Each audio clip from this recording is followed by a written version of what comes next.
go again with the Russian riders.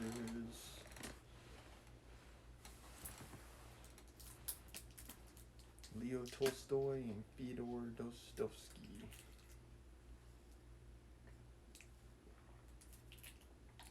Alright, let's start in War and Peace today. Book 2, Chapter 7. I think we're finally getting around to the actual war, so we'll see what happens. 2 of the enemy's shots had already flown across the bridge, where there was a crush. Halfway across stood Prince Nesvitsky, who had alighted from his horse and whose big body was jammed against the railings. He looked back, laughing to the Cossack who stood a few steps behind him, holding 2 horses by their bridles. Each time Prince Nesvitsky tried to move on, soldiers and carts pushed him back again and pressed him against the railings, and all he could do was to smile. Say, everyone's going by. Yeah, that might be better. Okay.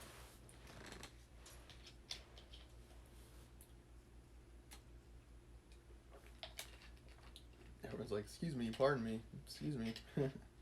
He's like, T.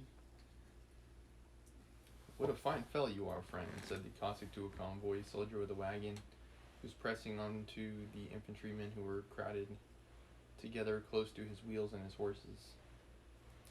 What a fellow. You can't wait a moment. Don't you see the general wants to pass?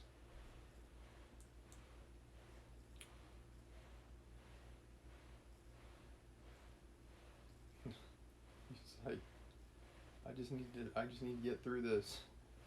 But the convoyman took no notice of the word general and shouted at the soldiers who were blocking his way. Hi there, boys. Keep to the left. Wait a bit.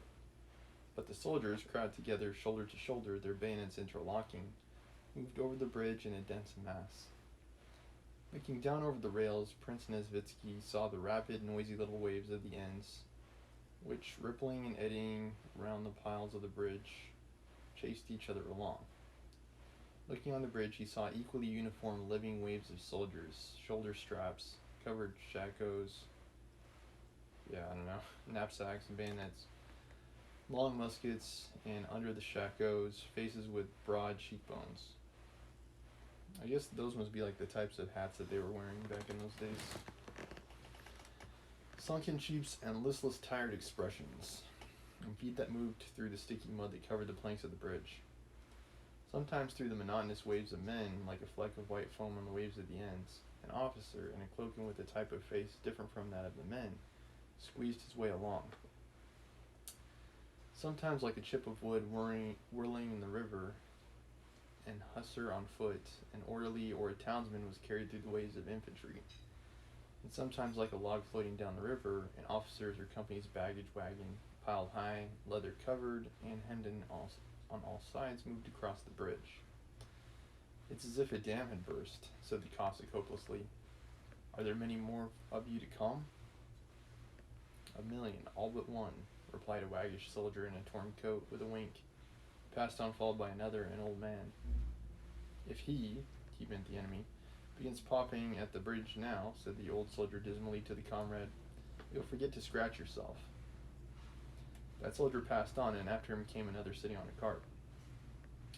Where the devil had the leg bands been shoved to, said an orderly, running behind the cart and fumbling in the back of it. And he also passed on with the wagon. Then came some merry soldiers who had evidently been drinking. And then, old fellow, gives him one in the teeth with the butt end of his gun. The soldier whose greatcoat was well tucked up said gaily, with the wide swing of his arm. Yes, the ham was just delicious, answered another with a loud laugh. And they too passed on, so that Nesvitsky did not learn who had been struck on the teeth, or what the ham had to do with it. What's ham got to do with it? That's kind of what I've been seeing like for half this novel. It's like, what does any of this have to do with anything, Leo? What did the wallet have to do with it?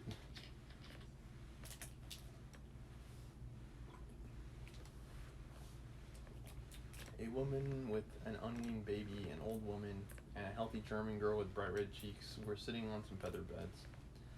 Evidently, these fugitives were allowed to pass by special permission. The eyes of all the soldiers turned toward the women, and while the vehicle was passing at foot pace, all the soldiers' remarks related to the two young ones. Every face bore almost the same smile, expressing unseemly thoughts about the women.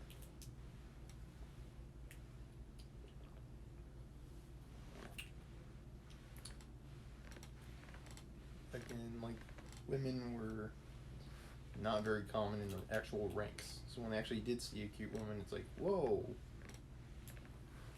hold on to your britches, lads. A woman is in our midst.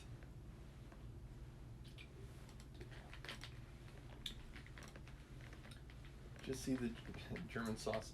Yeah, sometimes you'll see this phenomenon in Twitch chat. Like when a woman goes on the screen, it's like, whoa! And Maranth has been unbanned, by the way, on that note.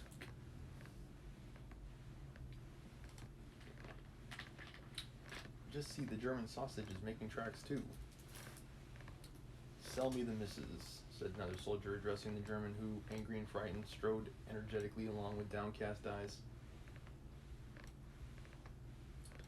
See how smart she's made herself? Oh, the devils. There, Fedotov. You should be quartered on them. I've seen as much before now, mate. Where are you going? Asked an infantry officer who's eating an apple, also half smiling as he looked at the handsome girl. The German closed his eyes, signifying that he did not understand. Take it if you like, said the officer, giving the girl an apple. The girl smiled and took it. Nesvitsky, like the rest of the men on the bridge, did not take his eyes off the women until they had passed. It's like water in a desert, kind of. It's like take in as much as you can, because you might not see her again. So yeah, look at her as long as you can.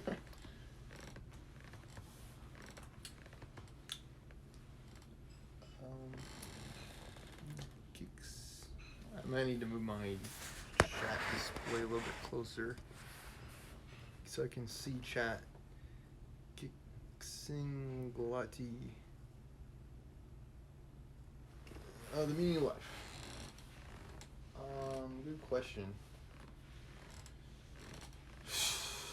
Probably to lead the best life you can. Yeah, live your best life. That is the meaning of life. I like to think that means having fulfilling experiences, doing your best to make the world a better place,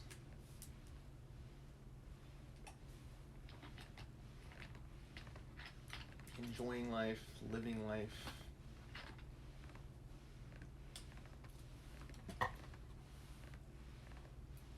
Yeah, it's like making the most of your life, I guess.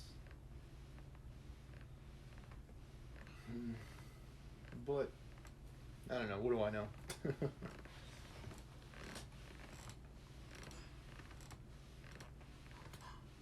I think another way that people have of thinking this question, I hope I'm saying your name right, Gigsling.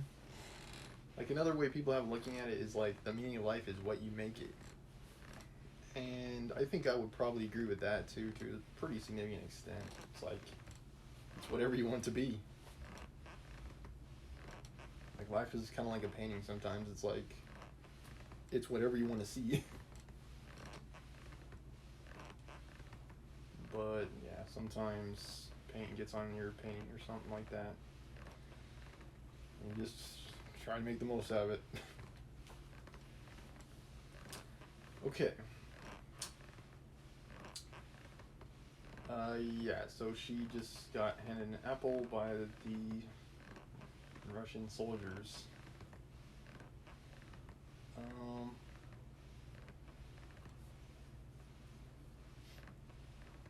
When they had gone by, the same stream of soldiers followed with the same kind of talk, and at last all stopped. As often happens, the horses of a convoy wagon became restive at the end of the bridge, and the whole crowd had to wait.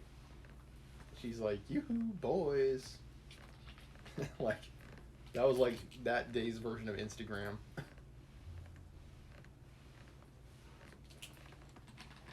Instagram and TikTok. You just stand in front of a bunch of soldiers that are horny and you get all the attention you want. And why are they stopping? There's no proper order, said the soldiers. Where are you shoving to? That will take you. Can't you wait? It'll be worse if he fires the bridge. See, here's an officer jammed in too. Different voices were saying in the crowd as the men looked at one another and all pressed toward the exit from the bridge. Looking down at the waters at the ends on the bridge, Nesvitsky suddenly heard a sound new to him. It was something swiftly approaching. Something big that splashed into the water. Just see where it carries to, a soldier nearby said, sternly looking around at the sound. Encouraging us to get along quicker, said another uneasily. The crowd moved on again. Nesvitsky realized that it was a cannonball. Hey Cossack, my horse, he said. Now then, you there, get out of the way. Make way.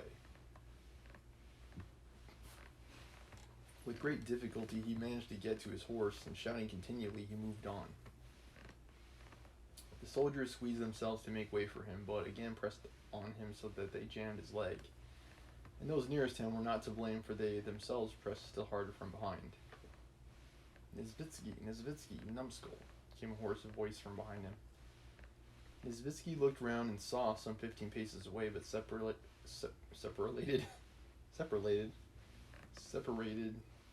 from, where was I? Separated by the living mass of moving infantry. Vaska Denisov, red and shaggy, with his cap on the back of his black head and a cloak hanging jauntily over his shoulder. Yeah, I was thinking maybe I can even show you guys the map.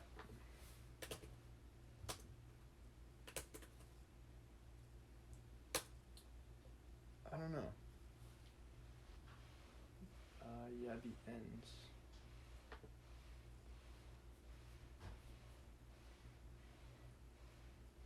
That's the river they're crossing in Austria.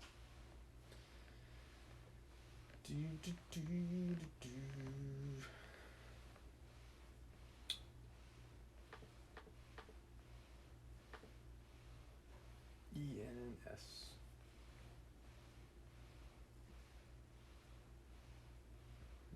Trying to see if there's anything really significant to show you all.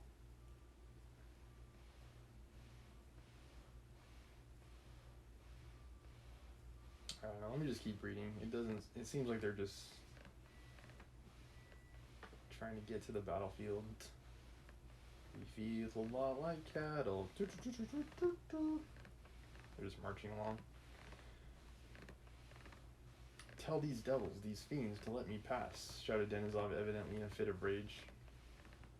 His coal black eyes with their bloodshot whites, glittering and rolling as he waved his sheathed saber in a small bare hand as red as his face.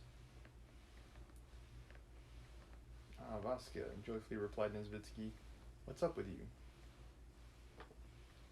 The squadron can't pass, shouted Vaska Denisov, showing his white teeth fiercely and spurring his black thoroughbred Arab, which twitched its ears as the bayonets touched it and snorted spurting white foam from his bit, tramping the planks of the bridge with his hoofs and apparently ready to jump over the railings had his rider let him. The ends... Yeah, it looks like there was a reason that there's a bridge.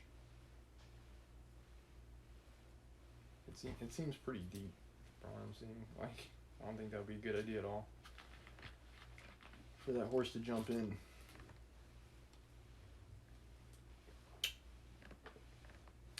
But hey.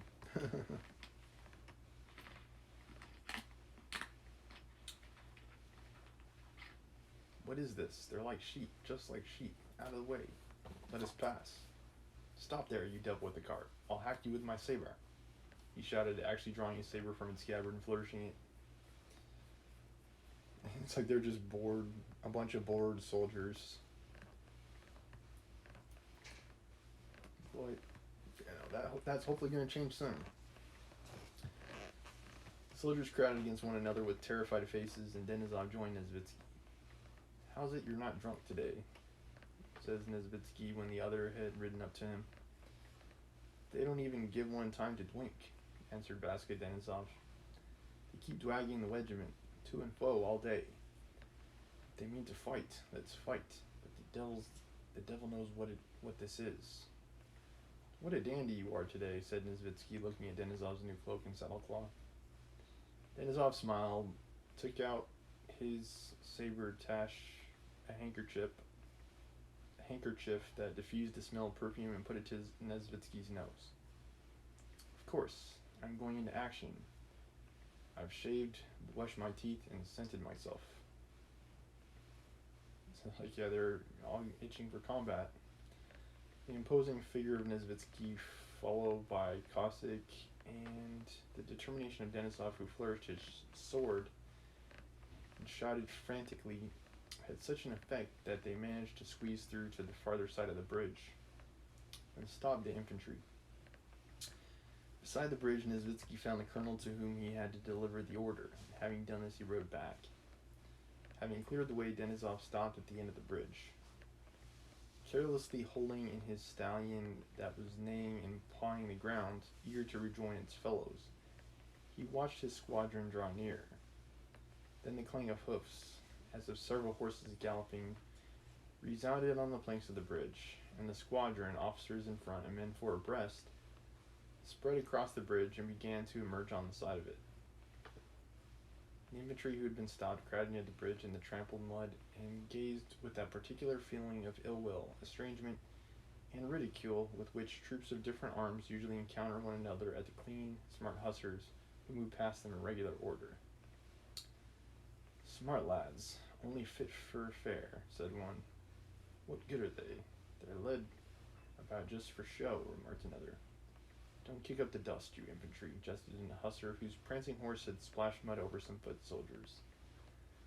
"I'd like to put you on a 2 days' march with a knapsack. Your fine cords would soon get a bit rubbed," said an infantryman, wiping the mud off his face with his sleeve. "Perched up there, you're more like a bird than a man." "There now, Zikin. They ought to put you on a horse." "You'd look fine," said a corporal, chafing a thin little soldier who bent under the weight of his knapsack. "Take a stick between your legs. That'll suit you for a horse," the hussar shouted back. What does that remind me of?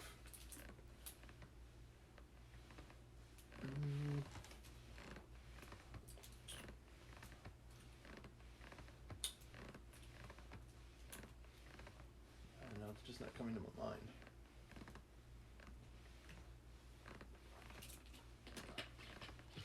Riding around on a stick and pretending it's a horse.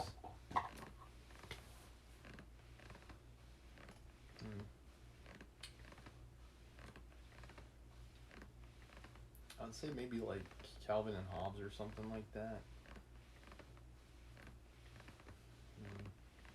Or maybe like Winnie the Pooh or something with Christopher Robin.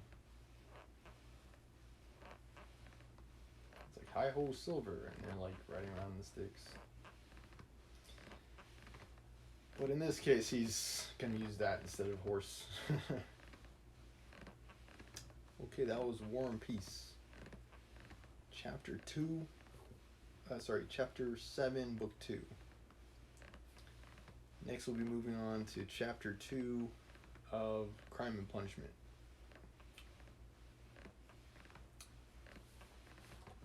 And Raskolnikov, most recently, he's trying to scrape some money together.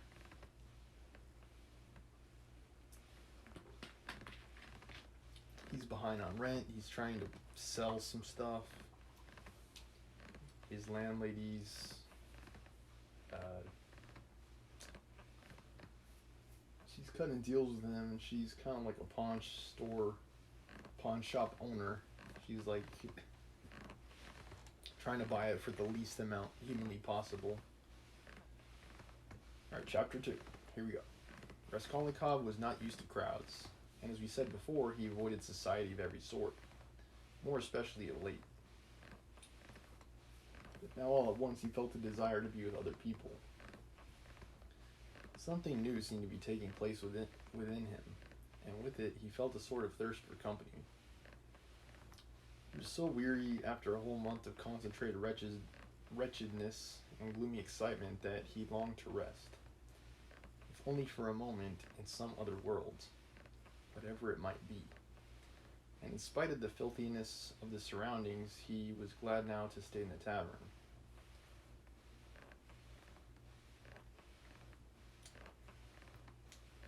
So he wants to get social.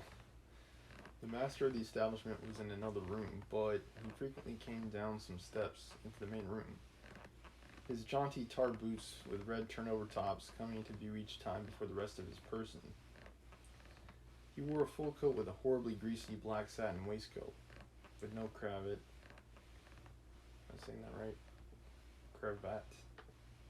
Cravat. Cravat. It's a short, wide strip of fabric worn by the men around the neck and tucked inside an open-necked shirt, like a tie.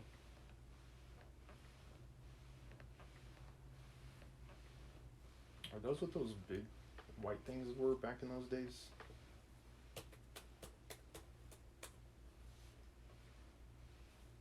Okay, I got an image.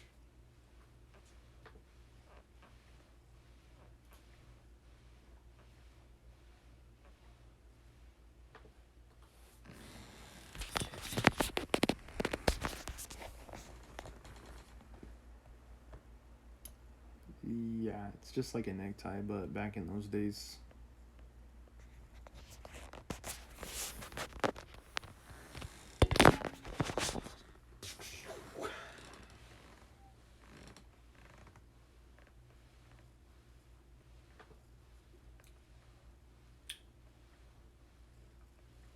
Okay.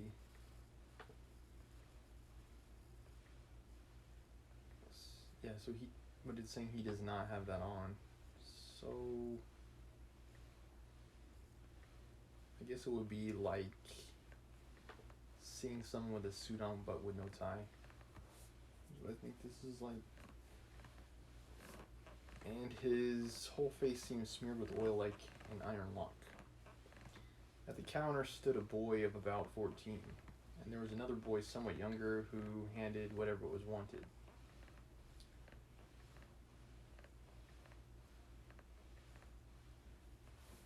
What?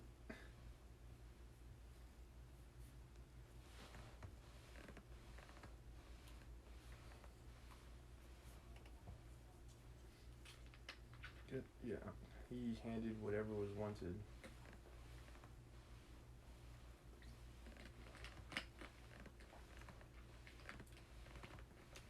On the counter lay some sliced cucumbers, some pieces of dry black bread, and some fish, chopped up small, all smelling very bad.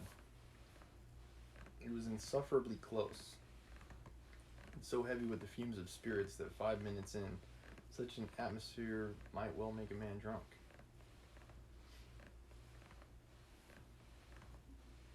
Dang.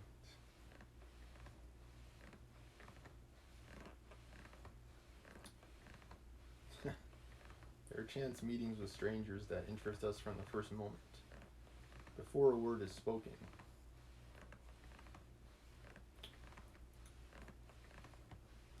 Such was the impression made on Raskolnikov by the person sitting a little distance from him, who looked like a retired clerk. The young man often recalled this impression afterwards, and even ascribed it to presentiment. Presentiment is a word meaning an intuitive feeling about the future, especially one of foreboding. So, for example, a presentiment of disaster.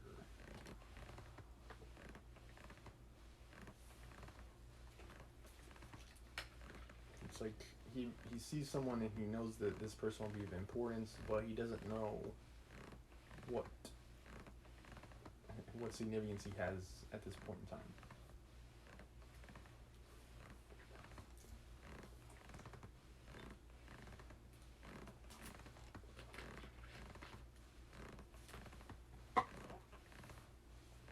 The young man man often recalled the impression afterward. He looked repeatedly at the clerk, partly no doubt because the latter was staring persistently at him, obviously anxious to enter into conversation. At the other persons in the room, including the tavern keeper, the clerk looked as though he were used to their company, and weary of it, showing a shade of condescending contempt for them as persons of station and culture inferior to his own, with whom it would be useless for him to converse. He was a man over 50, bald and grizzled, of medium height, and stoutly built. His face, bloated from continual drinking, was of yellow, even greenish tinge, with swollen eyelids out of which keen reddish eyes gleamed like little chinks. But there was something very strange in him. There was a light in his eyes as though of intense feeling. Perhaps there were even thought and intelligence, but at the same time there was a gleam of something like madness.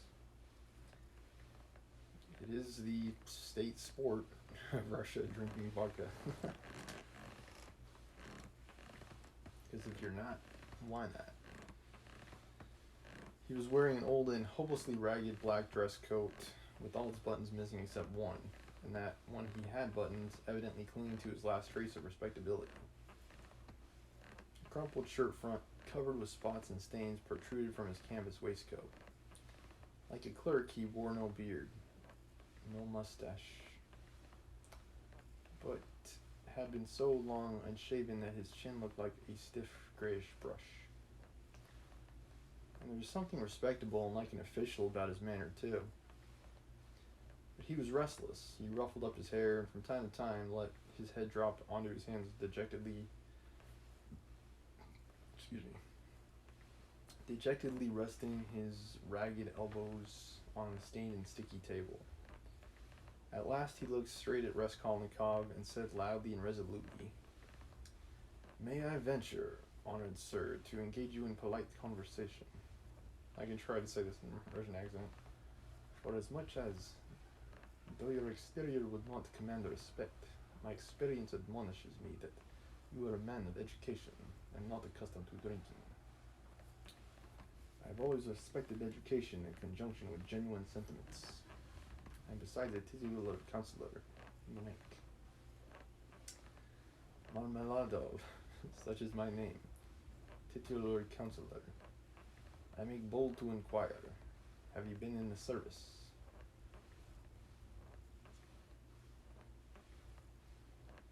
"No, I am studying," answered the young man, somewhat surprised at the grandiloquent style of the speaker. Grandiloquent means pompous or extravagant in language, style, or manner, especially in a way that is intended to impress. A grandiloquent celebration of Spanish glory. Yeah. A student then. I think I skipped ahead a little bit, sorry. In spite of the momentary desire he had just been feeling for company of any sort, on being actually spoken to, he felt immediately his habitual, irritable, and uneasy aversion for any stranger who approached or attempted to approach him. He's like, "Ah, yes, I remember now, I hate people."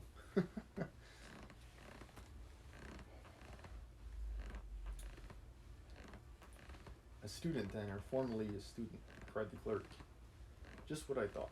I'm a man of experience, immense experience, sir." And he tapped his forehead with his fingers in self-approval. "You've been a student or have attended some learned institution. But allow me." He got up, staggered, took up his jug and glass, and sat down beside the young man, facing him a little sideways. He was drunk, but spoke fluently and boldly, only occasionally losing the thread of his sentences and drawling his words. He pounced upon Raskolnikov as greedily as though he had not spoken to a soul for a month.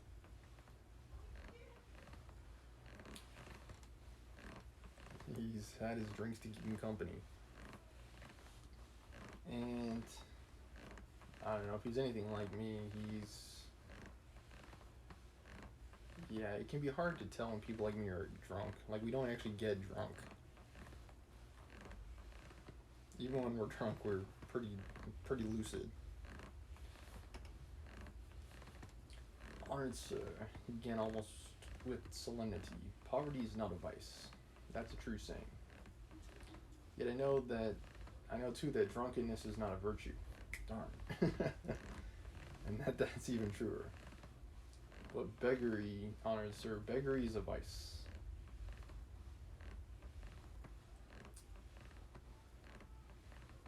It's like, it's okay to be poor, just don't ask for money. In poverty, you may still retain your innate nobility of soul. But in beggary, never, no one.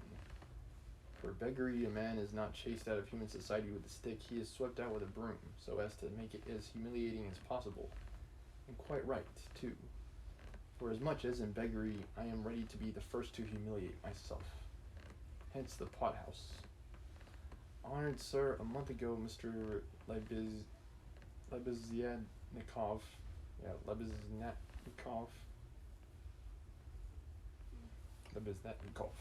gave my wife a beating. And my wife is a very different matter from me. Do you understand? Allow me to ask you another question out of simple curiosity. Have you ever spent a night on a barge on the Neva? No, I've not happened to, answered Raskolnikov. What do you mean? Well, I've just come from one, and it's the fifth night. It's the fifth night I've slept, so... He filled his glass, emptied it, and paused.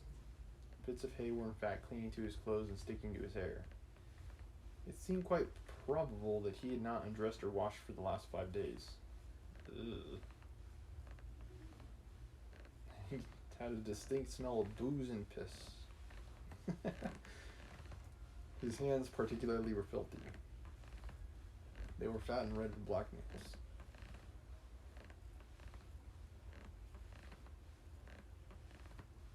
This conversation seemed to excite a general through the languid interest.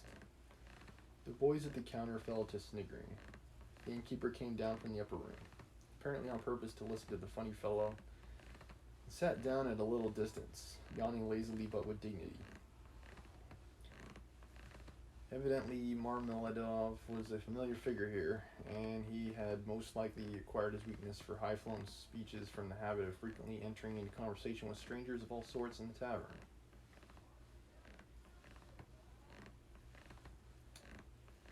This habit develops into a necessity in some drunkards, and especially in those who are looked after sharply and kept in order at home. Hence, in the company of other drinkers, they try to justify themselves and even, if possible, obtain consideration. Funny fellow, pronounced the innkeeper. And why don't you work? Why aren't you at your duty, if you are in the service? Why, not at my duty, honored sir, Marmeladov went on, addressing himself exclusively to Raskolnikov, as though it had been he who put that question to him. Why am I not at my duty? Does not my heart ache to think think what a useless worm I am? A month ago, when Mr. Lebeziatnikov beat my wife with his own hands, and I lay drunk, didn't I suffer? Excuse me, young man, has it ever happened to you? Well, to petition hopelessly for a loan. He's like, buddy, would I be slurring my speech and in this bar for 5 days straight if my life was going the way it's supposed to? He's like, don't you think drinking has become my job? Doesn't it seem like that's the case? Yes, it has, but what do you mean by hopelessly? Hopelessly in the fullest sense. He reminds me of like Barney, like what is his name? Barney from The Simpsons? Who's in Moe's Tavern.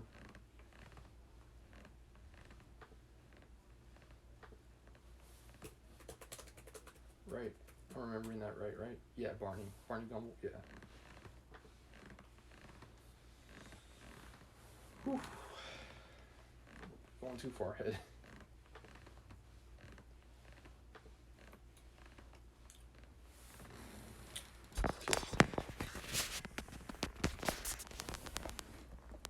So that's what it reminds me of. But it's the Russian version. It's the Russian version of that.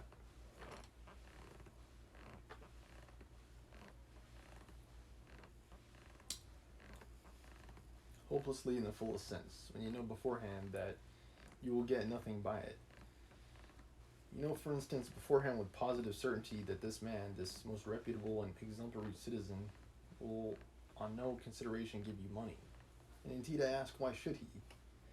For he knows, of course, that I shan't pay it back. For compassion? But Mr. Lebesnikov, who keeps up with modern ideas, explained the other day that compassion is forbidden nowadays by science itself. And that's what's done now in England, where there is political economy. Why, I ask you, should he give it to me? And yet, though I know beforehand that he won't, I set off to him. And why do you go? Put in Raskolnikov. Well, when one has no one, nowhere else one can go. For every man must have somewhere to go. Since there are times when one must absolutely go somewhere. When my own daughter first went out with a yellow ticket, then I had to go. For my daughter has a yellow passport, he added in parentheses, looking with certain uneasiness at the young man. No matter, sir, no matter, he went on hurriedly and with apparent composure when both the boys at the counter guffawed, and even the innkeeper smiled. No matter, I am not confounded by the wagging of their heads, for everyone knows everything about it already, and all that is secret is made open. And I accept it all, not with contempt, but with humility. So be it. So be it. Behold the man. Excuse me, young man, can you... No, to put it more strongly and more distinctly, not can you, but dare you, looking upon me, assert that I am not a pig.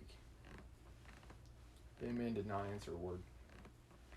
Well, the orator began again slowly and with even increased dignity, after waiting for the laughter in the room to subside. Well, so be it. I am a pig. But she is a lady. I have the semblance of a beast, but Katerina Ivanovna, my spouse, is a person of education and an officer's daughter. It reminds me of that song by Weezer, The Good Life. I'm a pig, I'm a dog. Excuse me if I drool. Granted, I am a scoundrel. But she is a woman of noble heart, full of sentiments, refined by education. And yet, oh, if only she felt for me. Honored sir, you know every man ought to have at least one place where people feel for him. But Katerina Ivanovna, though she is magnanimous, she is unjust. And yet, although I realize that when she pulls my hair, she only does it out of pity. For I repeat, without being ashamed, she pulls my hair. She pulls my hair, young man, he declared with redoubled dignity, hearing the sniggering again. But, my God, if she would but once. But, no. It's all in vain, and it's no use talking. No use talking. For more than once my wish did come true, and more than once she has felt for me, but such is my fate, and I am a beast by nature. She would never go for the likes of me. It doesn't actually say that, I just added it. Rather, ascended the innkeeper, yawning. Marmeladov struck his fist resolutely on the table. Such is my fate. I'll be right back. I have to go to the bathroom. Okay.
like we're, yeah, in the bar of the inn.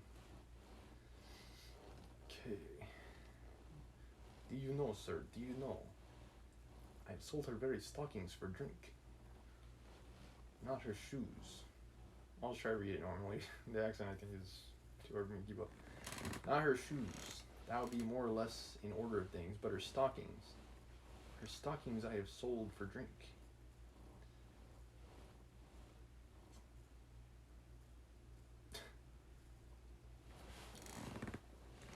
He's like, what do you mean I've got a problem? I wouldn't dare sell her shoes because then she would,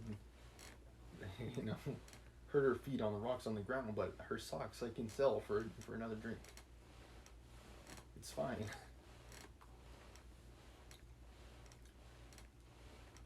What do you mean I have a drinking problem? Her mohair shawl I sold for a drink. A present to her long ago. It's like I sold my shoes, I sold my pants, I sold my shirt, I sold my bed, I sold everything just for drinks. All my things I sold for a drink. All of her things I sold for drinks.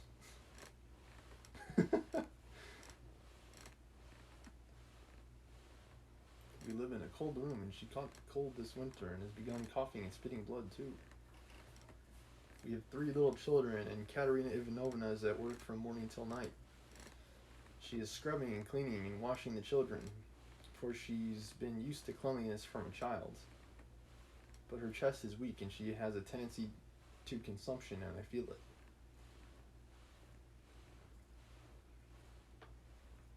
Consumption. The eating, drinking, or ingesting of something. I think that was used for like interchangeably for alcoholism, I think back in the day, if I'm not mistaken.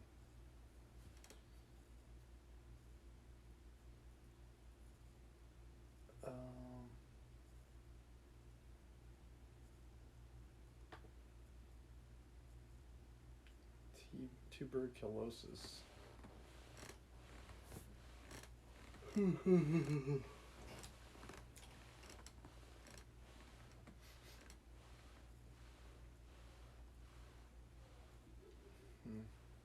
Pretty interesting. Why was it called that though?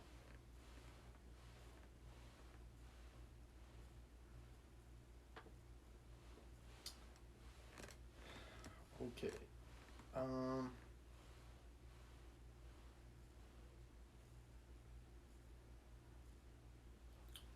What's strange is that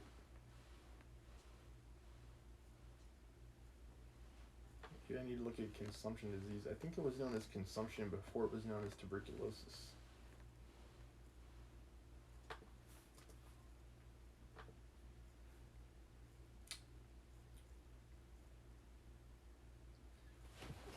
Because, yeah, it was saying that it wasn't actually found, it wasn't actually discovered as a disease known as tuberculosis until 1882.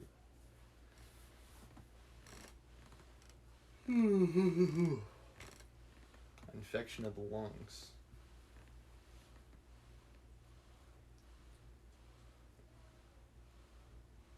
And it's spread when an infected person coughs or sneezes. Tuberculosis.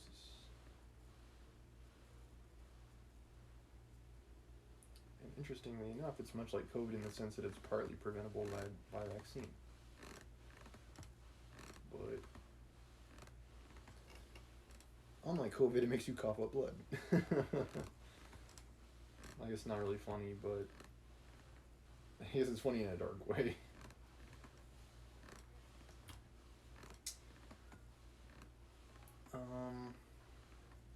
When was it cured?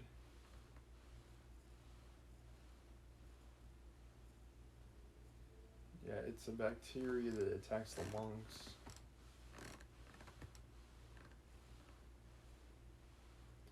Also, interestingly, at the turn of the 20th century, it's the leading cause of death. Wow.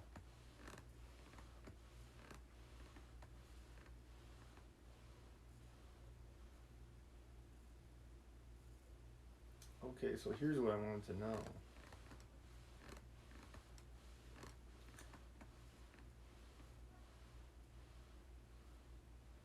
I'm looking at the history of the disease.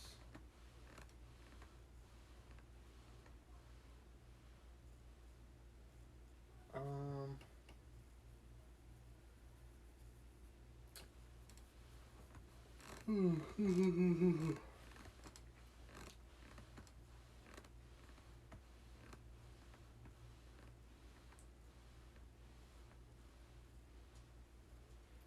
me try to. There's just a ton of information here. It was, and this is on the Wikipedia page. I'm reading this.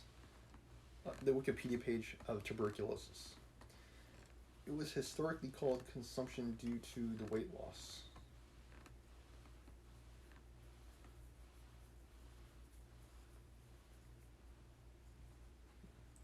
Yeah, I don't know. I'm sure there's a lot more information about this. Yeah, there's all kinds of information about tuberculosis.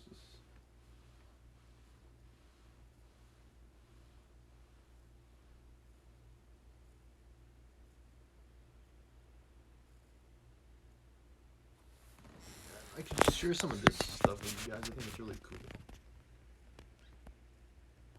I'm on the tuberculosis page. Let me see if I can turn the camera around. That might help. Okay, yeah, it does help a lot because I can see what you guys see.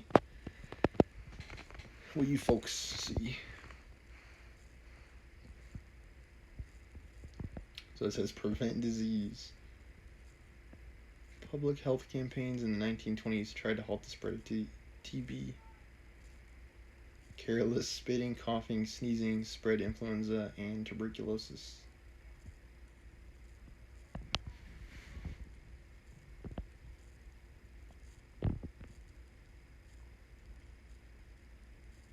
Yeah, there are definitely parallels that could be drawn to today with the pandemic, but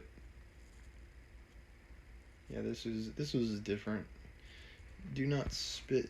The practice is offensive and dangerous. It favors the spread of consumption through the scattering of the germs of the disease.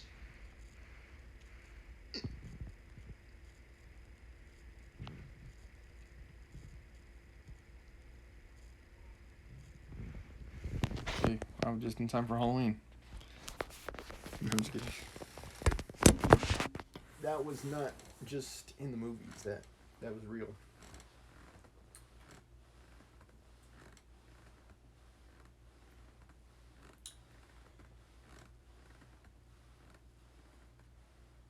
Okay.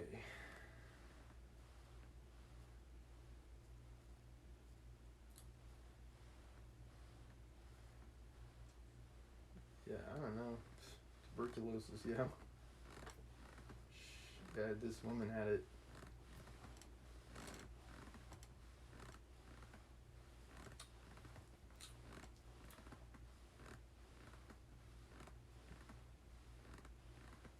So we already have been introduced to a few more characters. Raskolnikov is the main character. He is the somewhat antisocial guy who is struggling. He is struggling financially. He meets a guy in the bar called Marmeladov.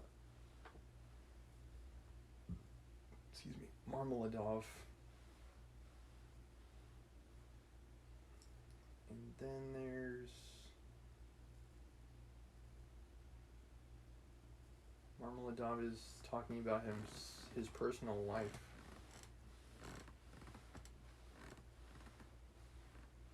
Like, based on what I'm reading, he has kids with Katerina Ivanovna. Yeah, that's his wife.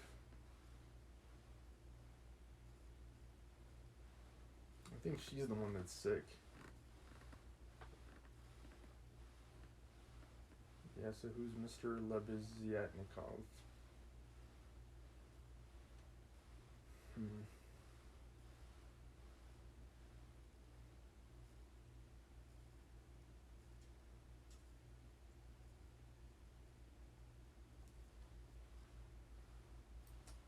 Guess he's the lender. Yeah, Marmeladov asked him for money because he's a drinking problem. Okay. He's like, I know when enough is enough. Okay,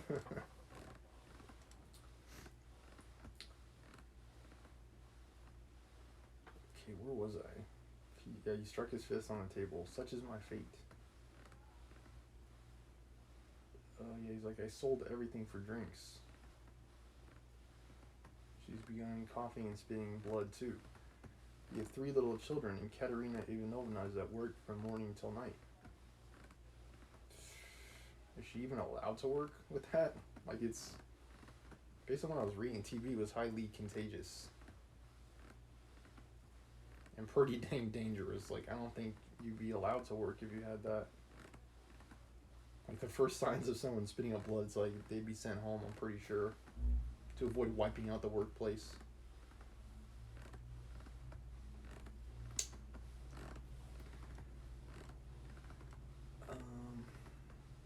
Yeah, she's scrubbing and cleaning and washing the children, for she's been used to cleanliness from a child.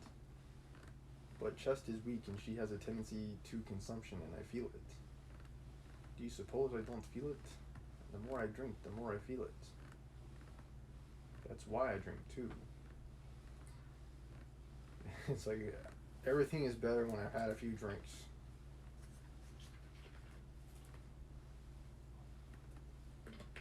I don't think about my wife dying from disease when I had a drink. I try to find sympathy and feeling in drink. I drink so that I may suffer twice as much. And as though in despair, he laid his head down on the table. He's like, these drinks may help me deal with all this pain in the world. Young man, he went on, raising his head again, in your face I seem to read some trouble of mind.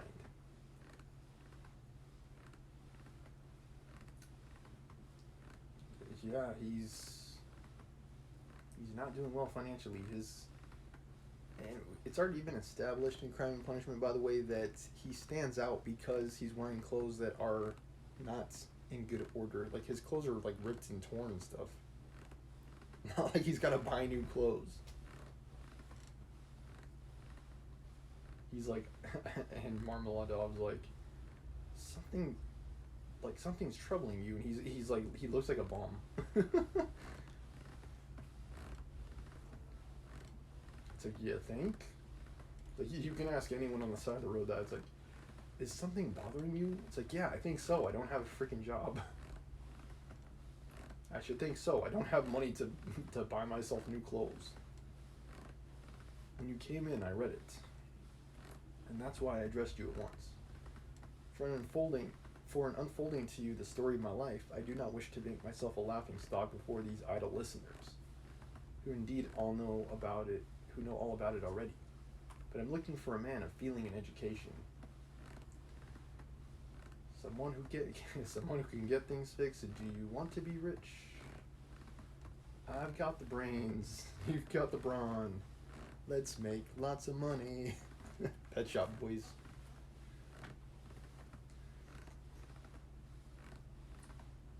Do you want to be rich? Know then that my wife was educated in a high-class school for the daughters of noblemen.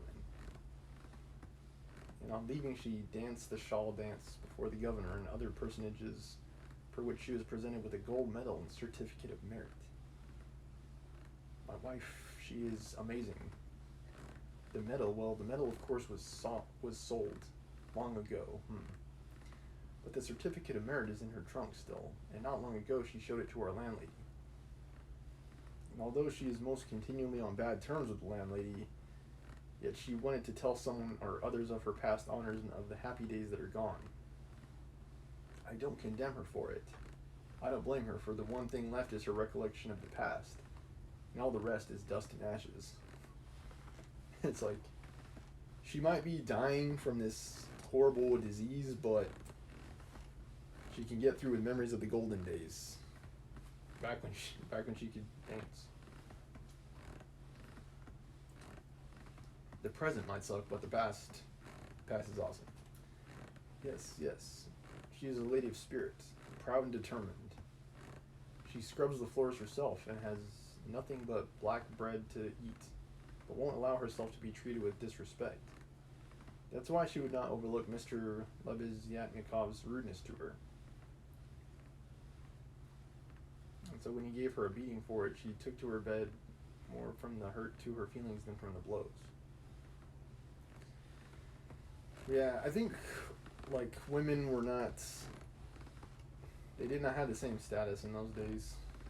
I think they were still considered property at that time. She was a widow when I married her, with 3 children, one smaller than the other. She married her first husband, an infantry officer, for love, and ran away with him from her father's house.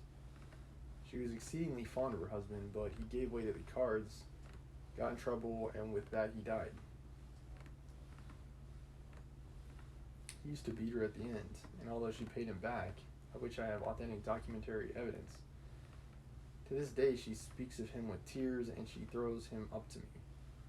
And I am glad that only in imagination she should think of herself as having once been happy.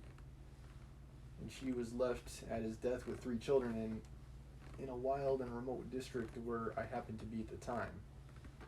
And she was left in such hopeless poverty that, although I have seen many ups and downs of all sorts, I don't feel equal to describing it even. So those aren't his kids, they're the first husband's kids, I guess. Her relations had all thrown her off, and she was proud too, excessively proud, and then honored Sir. And then I, being at the time a widower, with a daughter of 14 left me by my first wife, offered her my hand. For I could not bear the sight of such suffering. You can judge the extremity of her calamities, that she, a woman of education and culture and distinguished family, should have consented to be my wife. But she did. Weeping and sobbing and wringing her hands, she married me.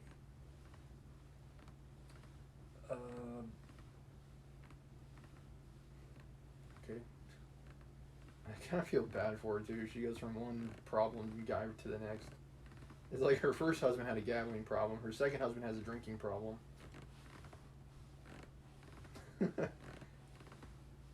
It's been 3 terrible hubbies. For she had nowhere to turn. Do you understand, sir? Do you understand what it means when you have absolutely nowhere to turn? No, that you don't understand yet. And for a whole year I performed my duties conscientiously and faithfully, and did not touch this. He tapped the jug with his finger. For I have feelings. I have feelings too, you know. It may not seem like it now, but I do. But even so, I could not please her. And then I lost my place too. And not through no fault of mine, but through changes in the office. And then I did touch it. It'll be a year and a half ago soon since we found ourselves at last, after many wanderings and numerous calamities in this magnificent capital, adorned with innumerable monuments. Well, dang.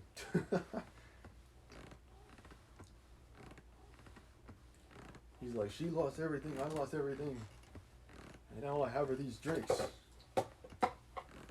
Here I obtained a situation. I obtained it and I lost it again. Do you understand?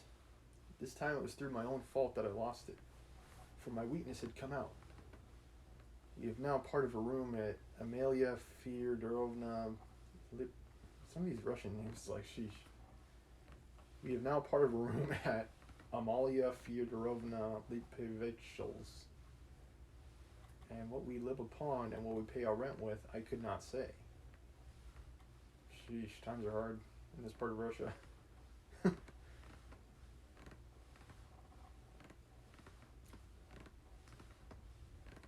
There are a lot of people living there besides ourselves. Dirt and disorder. A perfect bedlam. Yes. And meanwhile, my daughter by my first wife has grown up. And what my daughter has had to put up with from her stepmother while she was growing up, I won't speak of. Yeah, teen girls are sometimes challenging.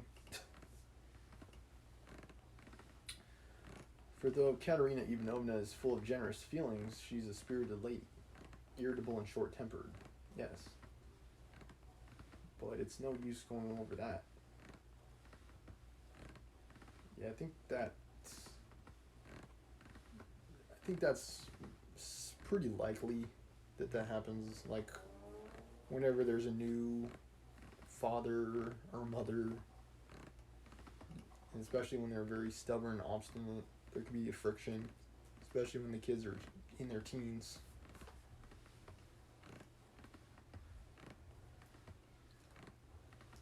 So you better start treating me like your pappy. Forget you, you're not my dad. You're not my mom.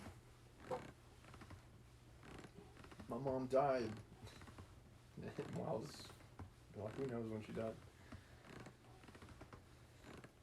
My parents are still alive in real life. But, yeah, not,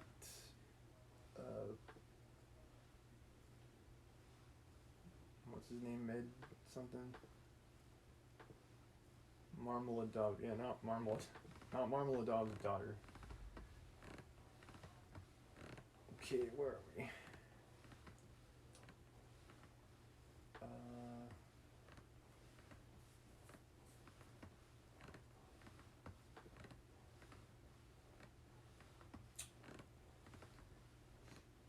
Okay, they're staying at this place. A lot of other people are living there. It's not a nice place. Yeah, it's not a good place. Meanwhile, yeah, she's grown up.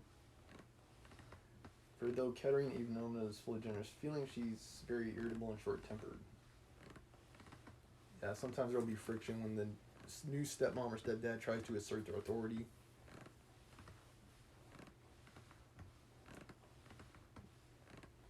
It's like, yeah, if you're less easygoing, I think it's more common. Yes, but it's no use going over that. Sonia, as you may well fancy, has had no education. I did make an effort 4 years ago to give her a course of geography and universal history, but as I was not very well up in those subjects myself, and we had no suitable books, and what books we had, anyway, we have not even those now. So all our instruction came to an end. Yeah, back in those days, there was no internet. So what they had were books. Books are how they learned about different subjects, geography, history. And yeah, if they didn't have books, they couldn't learn about it.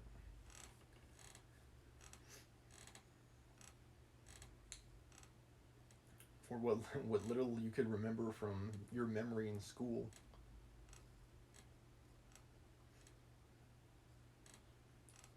We stopped at Cyrus of Persia. Since she has attained years of maturity, she has read other books of romantic tendency, and of late she has read with great interest a book she got through Mr. Lebeziatnikov, Lou's Physiology. Do you know it?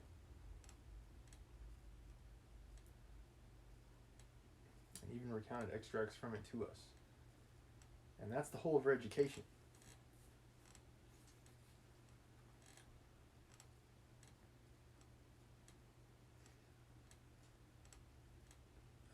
Yeah, Lou's Physiology and romantic novels. And now may I venture to address you, honored sir, on my own account with a private question.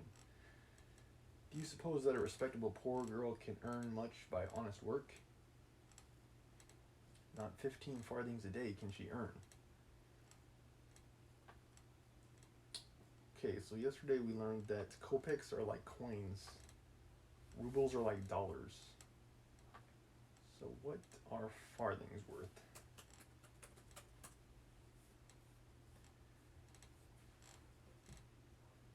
Farthings are British coins. So I don't really know why they're saying that. British farthings. Yeah, I don't know. Maybe he's like pesos.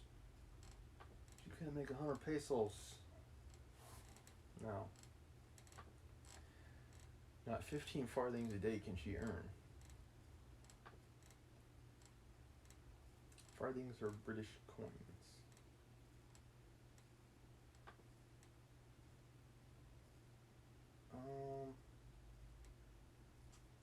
They're worth about £1. So I think they would somewhat align with rubles in value. Yeah, I gotta turn so I'm facing the camera more. I don't want to have my back to the camera. Okay.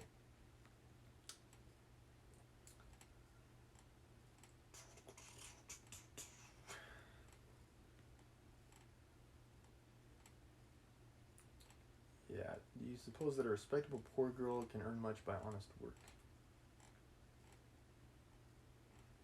I don't know. I think education was worth a lot in those days. It sounds like education was quite valuable. So maybe not without an education. And yeah, back in those days, women did not have the same status that they have today. So that also factors in. And what's more, Ivan Ivanich Klopstock, the civil counselor, have you heard of him? Has not to this day paid her for the half-dozen linen shirts she made him, and drove her roughly away, stamping and reviling her, on the pretext that the shirt collars were not made like the pattern and were put in askew. Yeah, times are hard, yo. And there are the little ones hungry. Okay. Yeah, and it's like pretty big household they have. Because he brought his daughter from a previous marriage, and she brought her 3 kids from her previous marriage. So yeah, they have 4 total now. And Katerina Ivanovna walking up and down and wringing her hands, her cheeks flushed red as they always are in that disease. Here, you live with us, says she. You eat and drink and are kept warm, and you do nothing to help. Yeah, it just sounds like she's fighting with the teen daughter.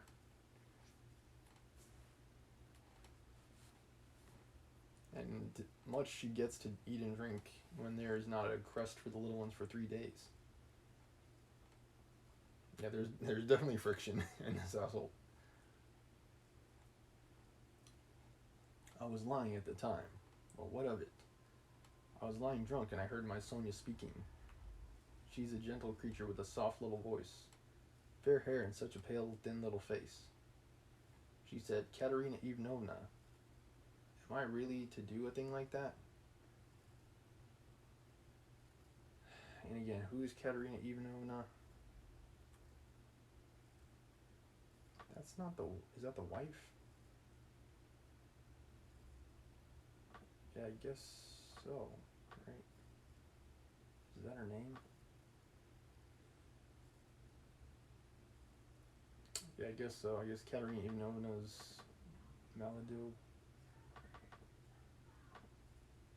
Marmeladov. There's Marmeladov, and he's married to Katerina Ivanovna. His daughter is Sonia. Oh, and her 3 kids have not yet been named.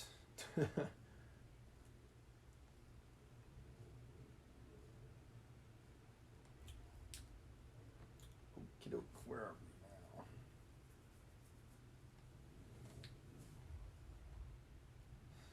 Okay, she said, Katerina Ivanovna, am I really to do a thing like that? And Darya Frantsovna, a woman of evil character and very well known to the police, had 2 or 3 times tried to get at her through the landlady.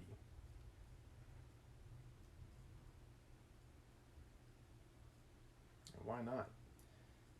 Thus far in the novel, it doesn't really seem like Sonya is a troublemaker at all. It seems like she's hardworking. She's not like very defiant or disrespectful in nature. Seems like the reason why they're not getting along is more so because of Katerina. To me, that, and it can't help that Katerina's sick. Like, some people, it's like if you're sick, it just puts you in a bad mood. They get like bitter and like they're like, grr.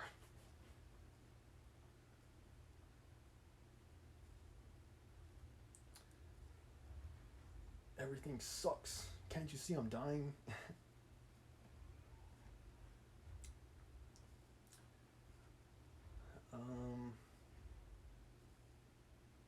And why not?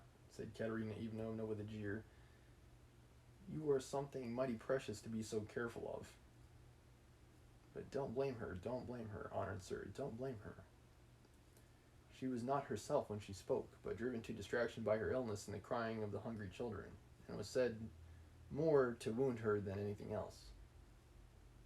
Yeah, exactly. It's like she's got all this other stuff going on, and then she's just like, she's short with people around her because of everything else that's going on in her life. She's like, screw off, make yourself useful. I'm dying, I have 3 kids to take care of. Can't you see life is hard?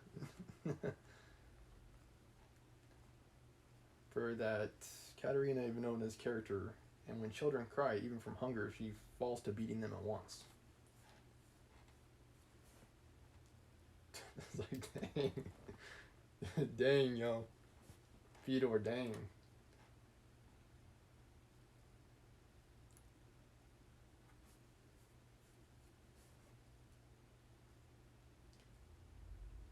Dang is all I had to say. At 6 o'clock, I saw Sonya get up, put on her handkerchief, her kerchief and her cape, and go out of the room. And about 9 o'clock, she came back.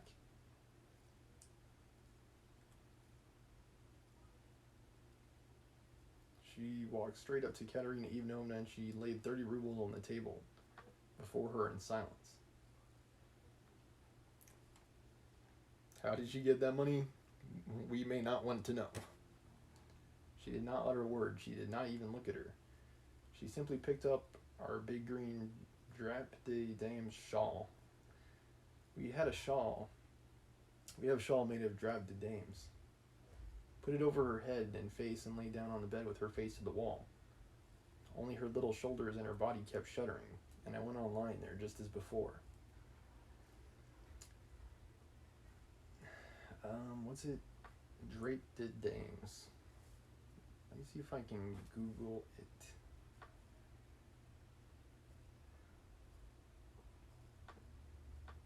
To give you guys a picture if possible.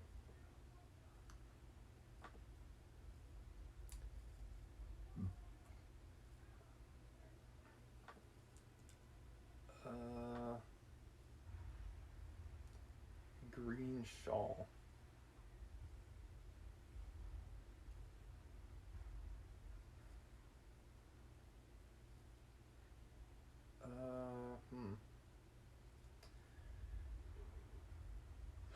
Okay, hold on a minute.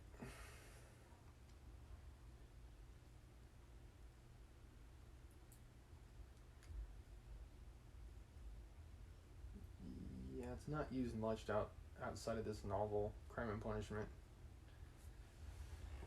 Drap-de-dames shawl, like a green shawl. Marmeladov's family shawl.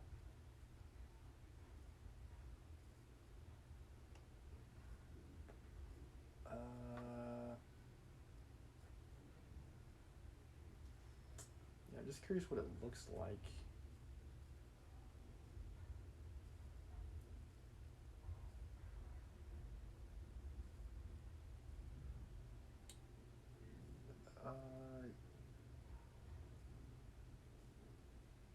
Yeah, I don't know if I have a good picture to show.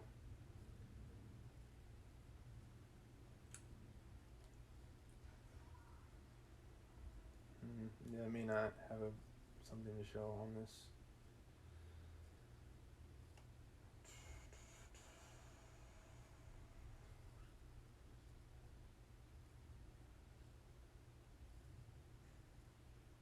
Let me see if I can find the absolute best example I can. Okay, I think it's like this. I think it's like a green version of that. And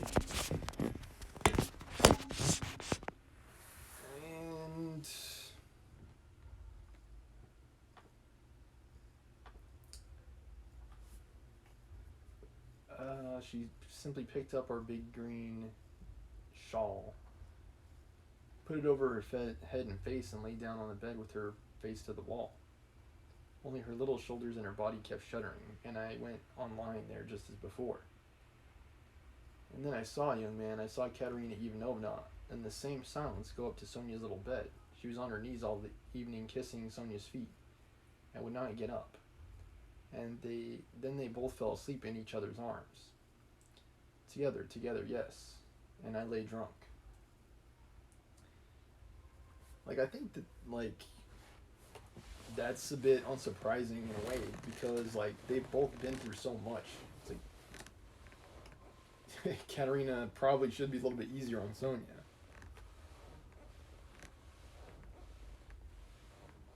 Like, I think the friction that is between them is mainly because of Katerina, not because of Sonia. It's not Sonia saying, it's like, you're not my mom. It's more so the case that, like, Katerina is just juggling all these other plates in her own life.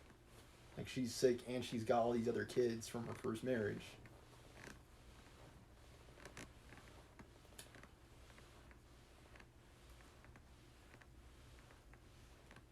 And he got into some gambling trouble and he did not make it.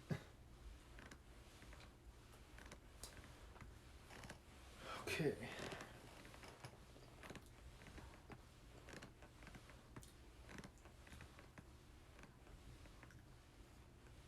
Yeah, and I lay drunk. So Marmeladov's, he's not in good shape. Marmeladov, maybe that's the reason why he's talking to Raskolnikov, is because they can see the suffering in each other's eyes. Marmeladov stopped short as though his voice had failed him.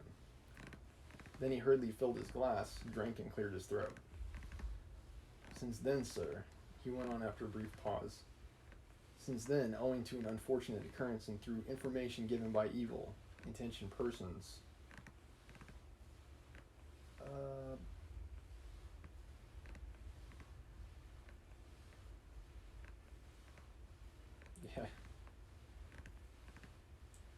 in all which Darya Francovna took a leading part on the pretext that she had been treated with want of respect. Who's Darya Francovna? I don't know. Since then, my daughter Sofia Semyonovna has been forced to take a yellow ticket, and owing to that, she's unable to go on living with us. Okay, back up. Like, Sofia Semyonovna. Isn't your daughter Sonia?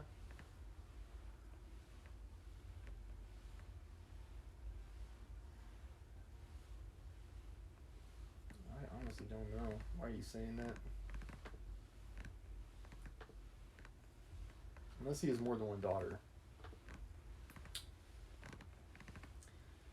For our landlady, Amelia Fyodorovna would not hear of it, though she had backed up Darya Francovna before. Mr. Lebezetnikov, too.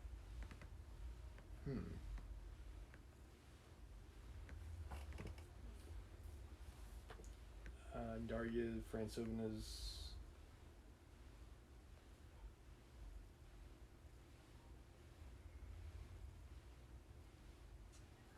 Yeah, she's, for some reason, messing with them, I guess. I don't know. For our landlady, Amelia Fyodorovna would not hear of it, though she had backed up Darya Francovna before. Mr. Lebesnikov, too. all the trouble between him and Katerina Ivanovna was on Sonia's account.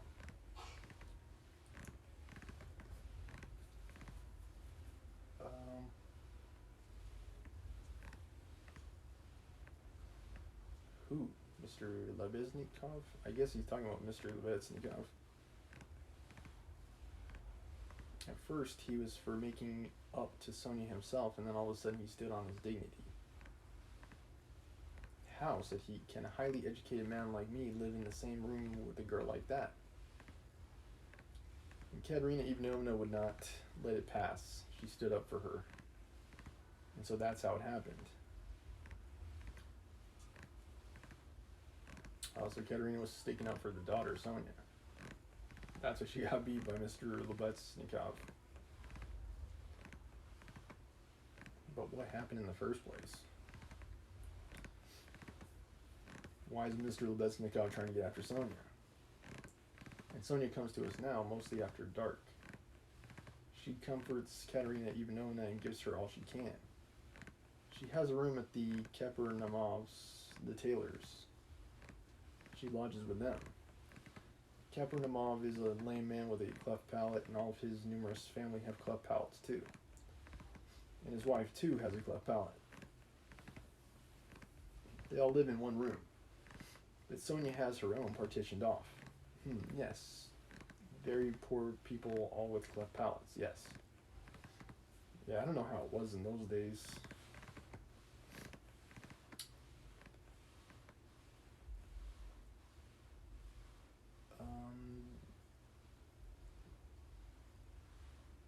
Yeah, I guess they're tailors. Cleft palates over time.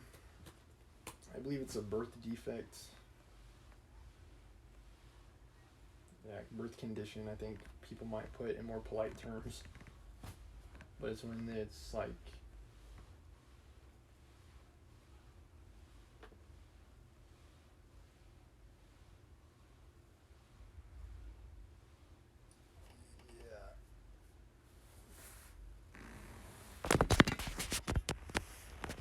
for those of you with weak stomachs, you may want to look away.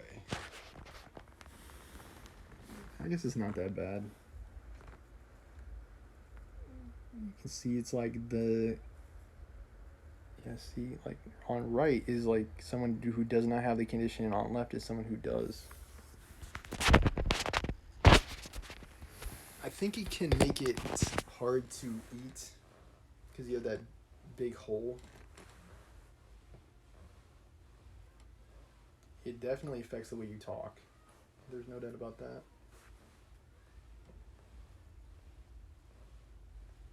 And they have it now where it's like if a baby is born like that, they can repair through surgery. You can still kind of tell that they had that condition, but it's... Yeah, it's like connected with that line going down.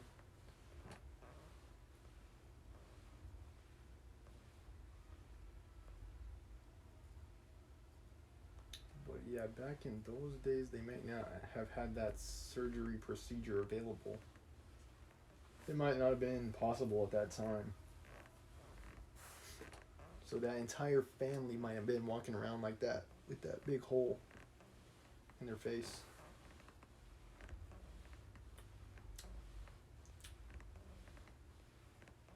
Yeah, I would assume so.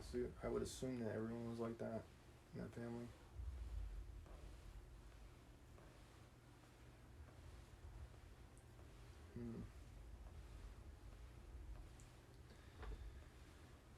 Okay, let's continue.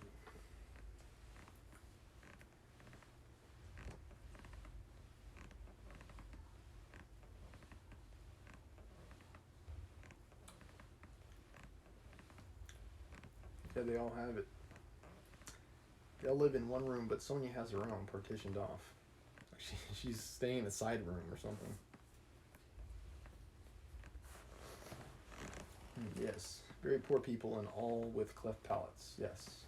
Then I got up in the morning and put on my rags, lifted up my hands to heaven and set off to His Excellency Ivan Afanasyevich. I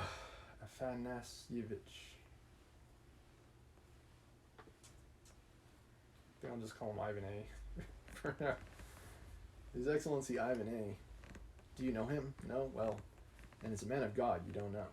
He's wax. Wax before the face of the Lord.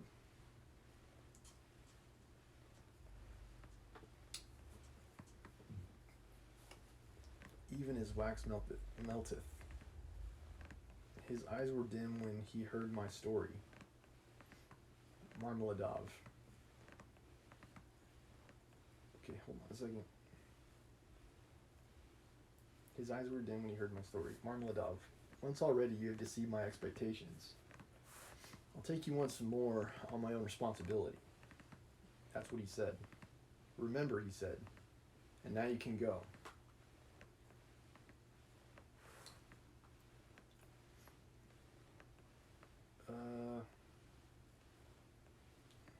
Yeah, I don't know. I guess it's like, even though you lied to me before, I'll still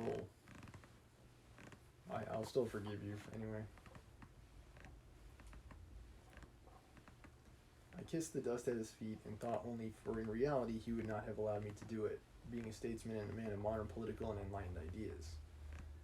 I returned home, and when I announced that I had been taken back into the service and should receive a salary, heavens, what a to-do there was. Marmeladov stopped again in violent excitement. At that moment, a whole party of revelers, already drunk, came in from the street, and the sounds of a hired concertina and the cracked, piping voice of a child of 7 singing the Hamlet were heard in entry. As a reminder, concertinas are kind of like accordions, so it's like a wandering band or something. Yeah, like a band or something like that. The room was filled with noise. The tavern keeper and the boys were busy with the newcomers.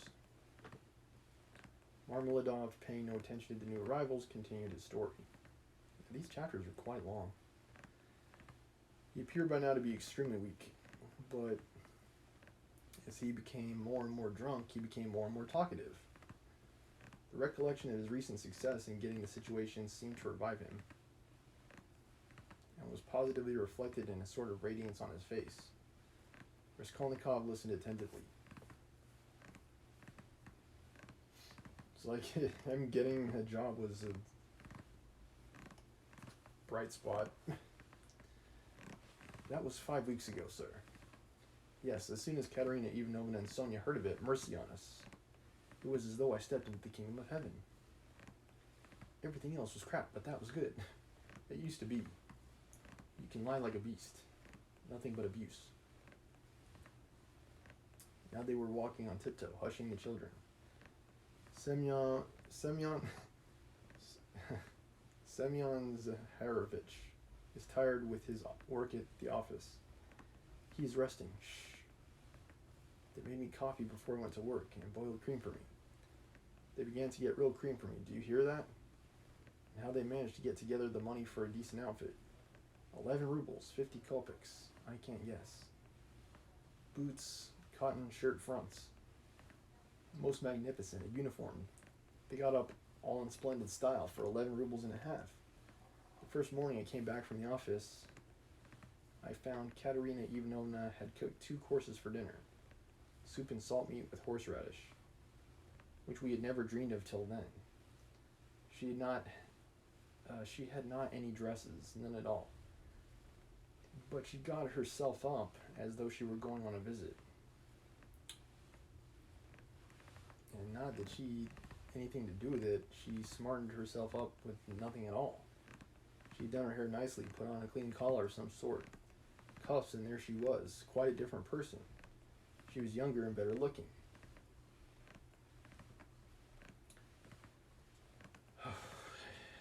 Had long chapters.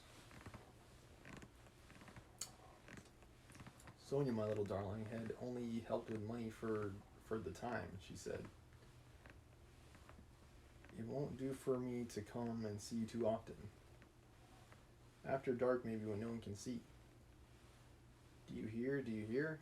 I lay down for a nap after dinner, and what do you think? Though Katerina Ivanovna had quarreled to the last degree with our landlady, Amelia Fyodorovna, only a week before, she could not resist then asking her into coffee. For 2 hours they were sitting, whispering together. Semyon Zaharovich is in the service again, now and receiving a salary, says she, and he went himself to His Excellency, and His Excellency himself came out to him, made all the others wait, and led Semyon Zaharovich by the hand before everybody into his study. Do you hear? Do you hear? To be sure, says he. Semyon Zaharovich. How much longer do we got? Alright, we're almost there. It's like, let's see, where are we? Semyon.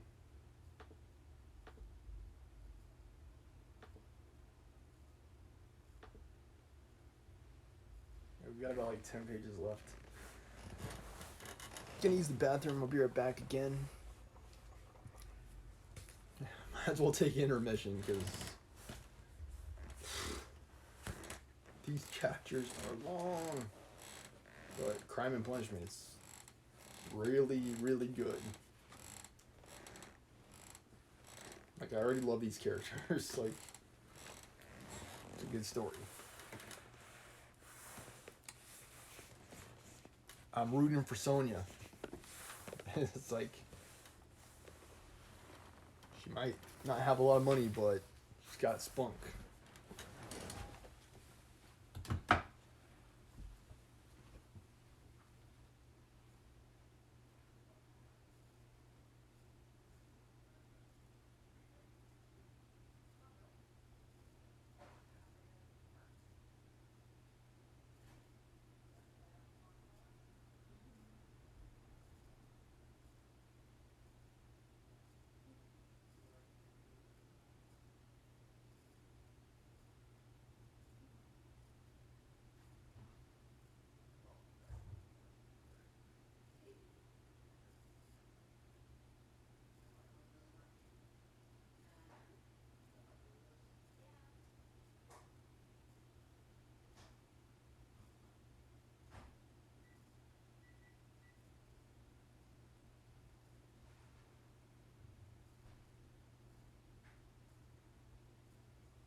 Okay, we're back. Yeah, sad story already. We're only 2 chapters in.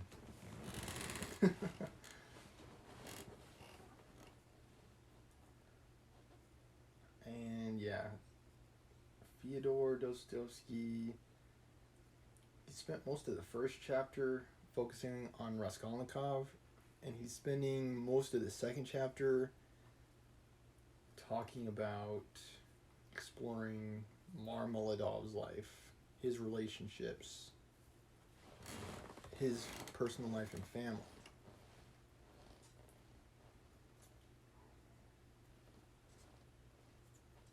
Okay.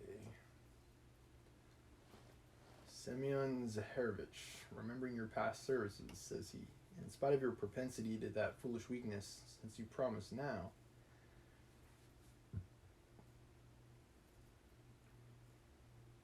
what's weird is that, so Ivan A is this like religious guy he went to see. I don't understand what who Semyon Zaharovich is. Is that another name for Marmeladov?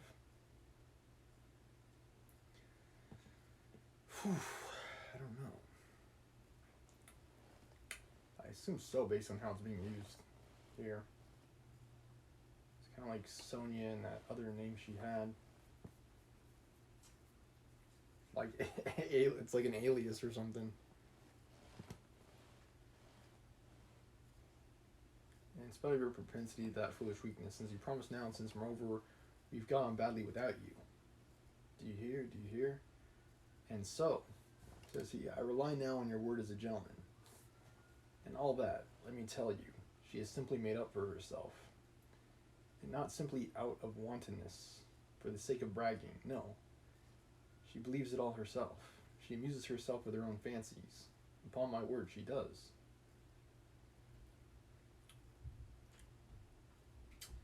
"6 days ago, when I brought her my first earrings in full, 23 rubles 40 kopecks altogether.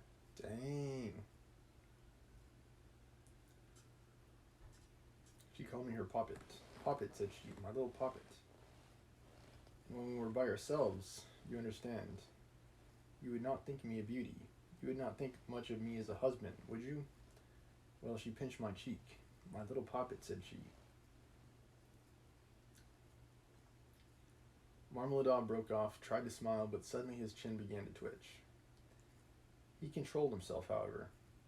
The tavern, the degraded appearance of the man, the 5 nights in the hay barge, and the pot of spirits, and yet this poignant love for his wife and children bewildered his listener. Raskolnikov listened intently, but with a sick sensation. He felt vexed that he had come here.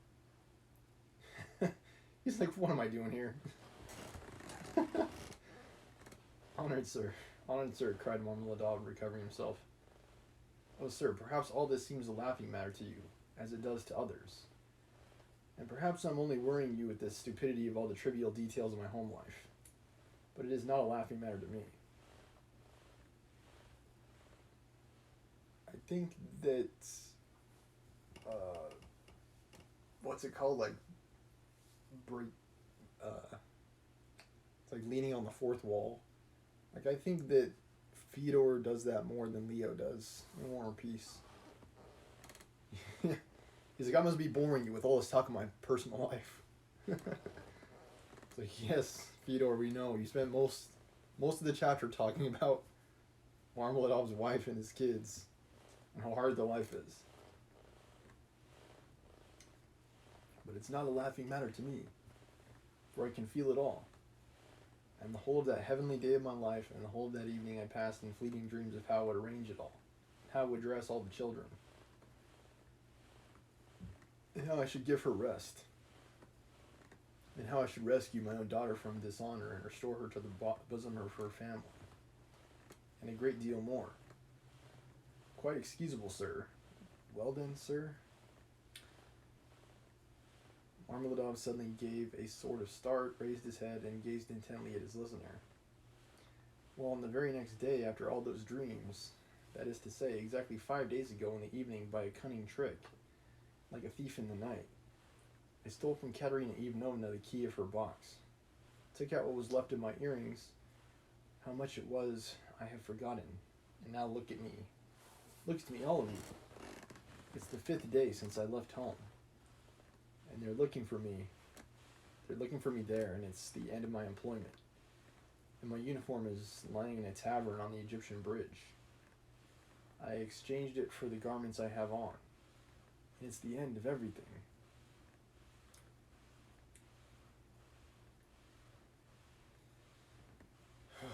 But what changed? Is my question. Like,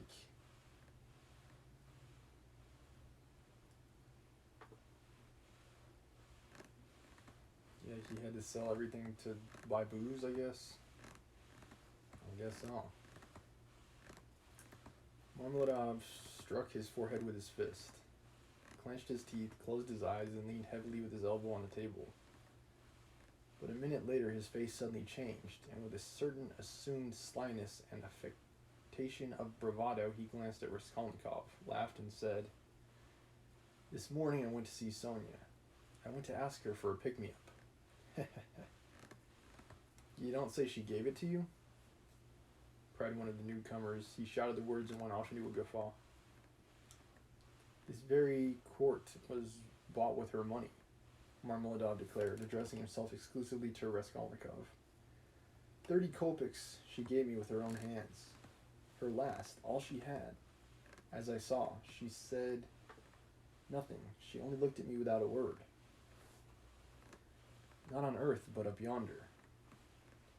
They grieve over men, they weep, but they don't blame them. They don't blame them.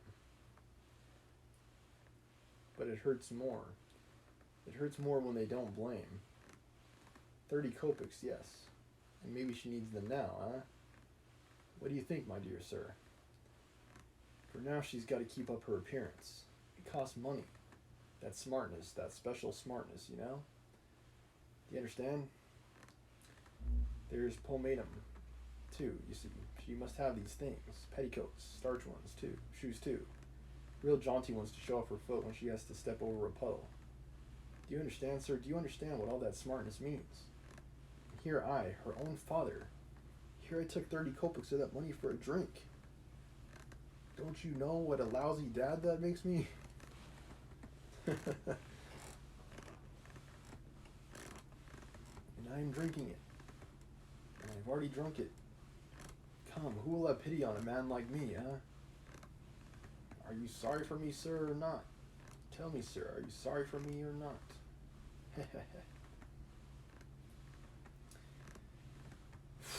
Marmeladov, dude, you gotta pick yourself up. He would have filled his glass, but there was no drink left. The pot was empty. What are you to be pitied for? Shouted the tavern keeper, who was again near them. Shouts of laughter and even oaths followed. The laughter and the oaths came from those who were listening and also from those who had heard nothing but were simply looking at the figure of the discharged government clerk. To be pitied. Why am I to be pitied? Marmeladov suddenly declaimed, standing up with his arm outstretched as though he'd been only waiting for that question. Why am I to be pitied, you say? Yes. There's nothing to pity me for. I have to be crucified on a cross, not pitied. Crucify me, O judge, crucify me, but pity me. And then I will go myself to be crucified, for it's not merrymaking I seek, but tears and tribulation. Do you suppose, you that sell, that this pint of yours has been sweet to me? It was tribulation I sought at the bottom of it, tears and tribulation, and have found it, and I have tasted it. And if the booze is warm, let me drink it. Nod there to the song.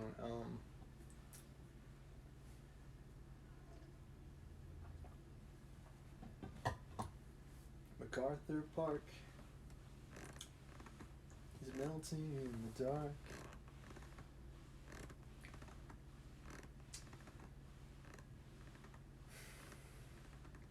But he will pity us who has had pity on all men, who has understood all men in all things. He is the one. He too is the judge. He will come in that day and he will ask, where is the daughter who gave herself for her cross? Consumptive stepmother, and for the little children of another. Where is the daughter who had pity upon the filthy drunkard? her earthly father, undismayed by his beastliness. He will say, "Come to me.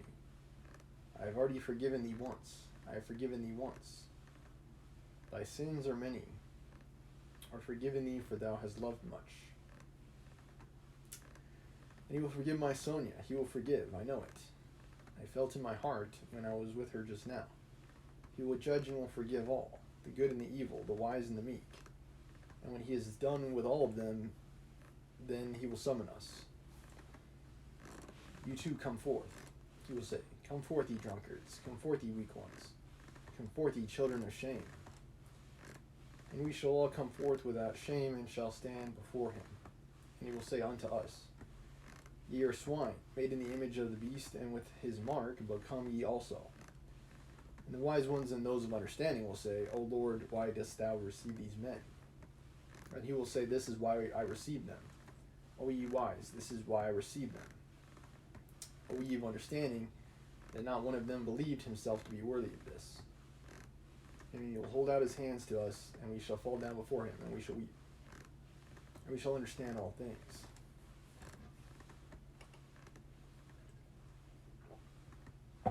I've remarked before, particularly during our Sapiens read-through, that I think hardship increases the tendency for people to be religious and or spiritual.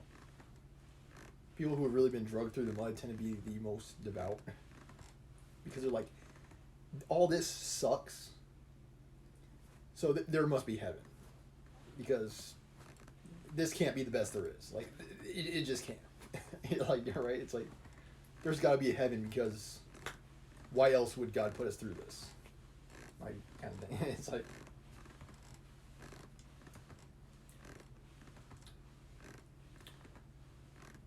yeah, I think it's just how people rationalize existence.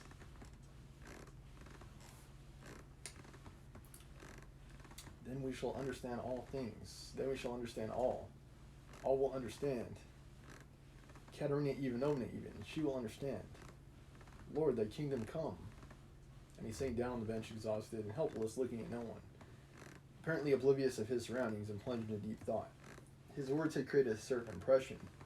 There was a moment of silence, but soon laughter and oaths were heard again. "That's his notion. Talked himself silly. A fine clerk he is." And so on and so on. "Let us go, sir," said Marmeladov all at once, raising his head and addressing Raskolnikov. "Come along with me. Kozel's house, looking into the yard. I'm going to Katerina Ivanovna. Time I did."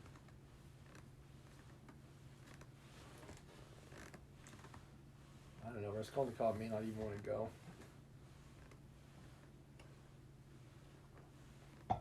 He might be like, that's okay, I've got something else I need to do. Oh, actually, I had this thing that I gotta do. Like, I gotta get home and water my plants.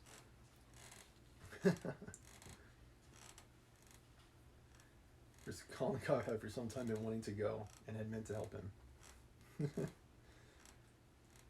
Marmeladov was much unsteadier on his legs than in his speech, and leaned heavily on the young man.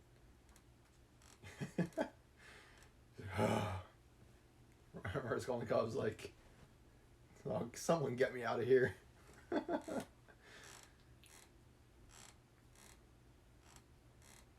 It reminds me of like Anchorman. This scene with like Will Ferrell where he's like, "Baxter."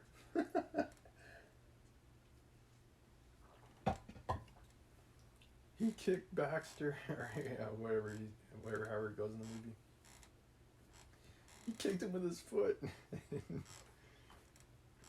what it reminds me of. They had 200 or 300 paces to go. The drunken man was more and more overcome by dismay and confusion as they drew nearer the house. "It's not Katerina Ivanovna I'm afraid of now," he muttered in agitation, "and that she will begin pulling my hair. What does my hair matter? Bother my hair, that's what I say. Indeed, it will be better if she does begin pulling it, and that's not what I'm afraid of. It's her eyes that I'm afraid of. Yes, her eyes. looking into my very soul. I just added that. Her fiery embers. Eyes just like daggers. Ching!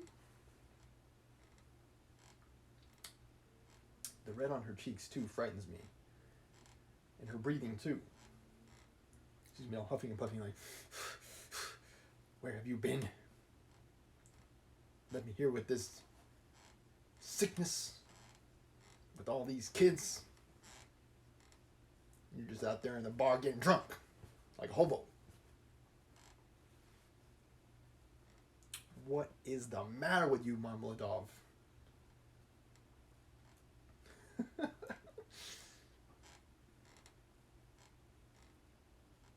Have you noticed how people in that disease breathe when they're excited? I am frightened of the children's crying too, for if Sonia has not taken them food, I don't know what's happened. I don't know. Like, I don't know, has he been in that bar for 5 days straight? If so, that's kind of intense. But blows I'm not afraid of. Know, sir, that such blows are not a pain to me, but even an enjoyment. In fact, I can't get on without it. It's better so. Smack some sense into me. Let her strike me, it relieves her heart. It's better so. What am I if not a punching bag for others to enjoy? There's the house. The house of Kozel, the cabinet maker. A German well-to-do. Lead the way.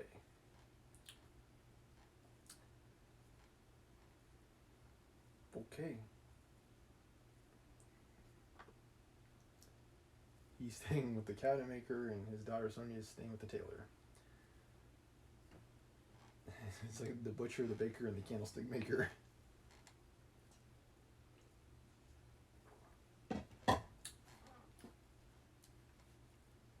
Tailor, the baker, the cabinet maker.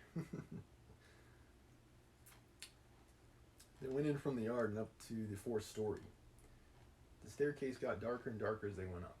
It was nearly 11 o'clock, and although in summer in Petersburg there was no real night, yet it was quite dark at the top of the stairs.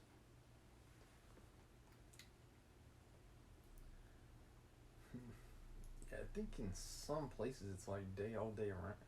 Like there is no... Like I think Alaska's like that too. In like some parts of like Norway where it's like it's a day all day long.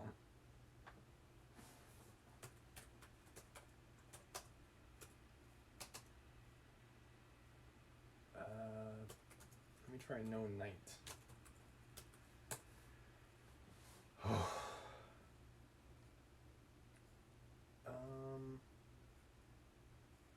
Yeah, they even have a festival in St. Petersburg called the White Nights of St. Petersburg.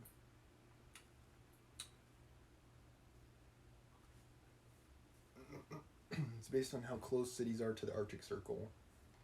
St. Petersburg is close enough where it also has that phenomenon.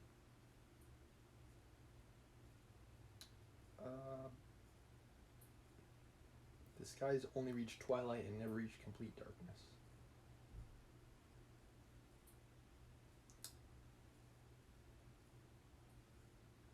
The White Nights in St. Petersburg.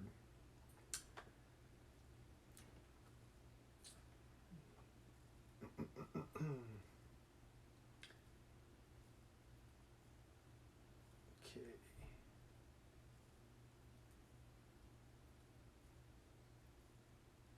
I don't know, we might even have to look at some buildings from back then in the 1800s to see how they were built.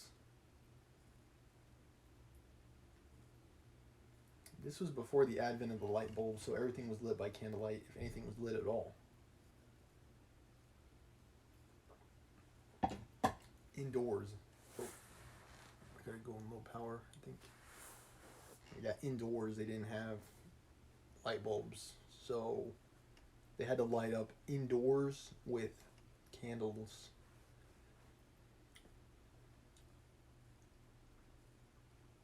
in those days. A grimy little door at the very top of the stairs stood ajar. A very poor-looking room about 10 paces long was lighted up by a candle end. The whole of it was visible from the entrance. It was all in disorder, littered up with rags of all sorts, especially children's garments. Across the furthest corner was stretched a ragged sheet. Behind it probably was the bed. There was nothing in the room except 2 chairs and a sofa covered with American leather, full of holes, before which stood an old deal kitchen table, unpainted and uncovered. At the edge of the table stood a smoldering tallow candle and an iron candlestick. It appeared that the family had a room to themselves. Not part of a room, but the room was practically a passage. The door leading to the other rooms, or rather cupboards, into which Amelia Lipvishel's flat was divided, stood half open.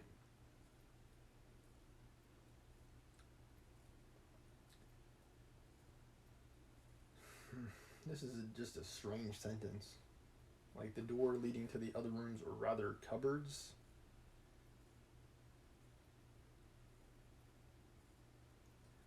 I guess like cupboard in the sense that it's like a storage space. Whew. Yeah, like storage, I think. Into which Amelia Lipvishel's flat was divided, stood half open. And there was shouting, uproar, and laughter within. People seemed to be playing cards and drinking tea there. Words of the most unceremonious kind flew out from time to time. Raskolnikov recognized Katerina Ivanovna at once. Apparently they'd met before. She was a rather tall, slim, and graceful woman, terribly emaciated, with magnificent dark brown hair and with a hectic flush in her cheeks. She was pacing up and down in her little room, pressing her hands against her chest. Her lips were parched, and her breathing came in nervous, broken gasps. Her eyes glittered as in fever and looked about with a harsh, immovable stare.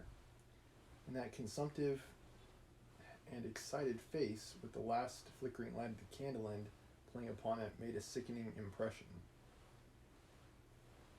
She seemed to Raskolnikov about 30 years old, and was certainly a strange wife for Marmeladov. She had not heard them and did not notice them coming in. She seemed to be lost in thought, hearing and seeing nothing.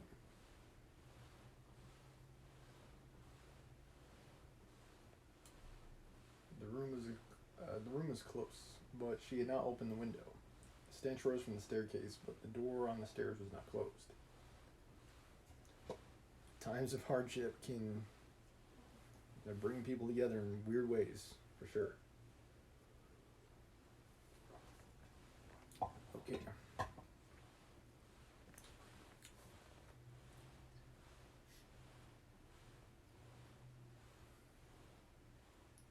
From the inner rooms, clouds of tobacco smoke floated in. She kept coughing, but did not close the door. Again, like, aren't they worried about getting sick? Like, if someone with TB coughs on you, you could get it too. So, I don't know, they must not be afraid of that for some reason. Not to mention the kids. Like, the youngest child, the girl of 6, was asleep, sitting curled up on the floor with her head on the sofa. A boy a year older stood crying and shaking in the corner. Probably he had just had a beating.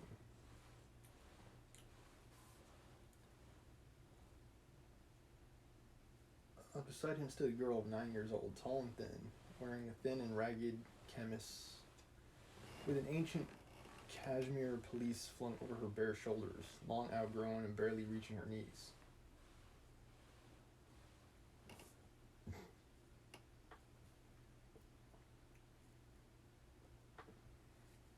Okay, chemise. It's like a nightgown.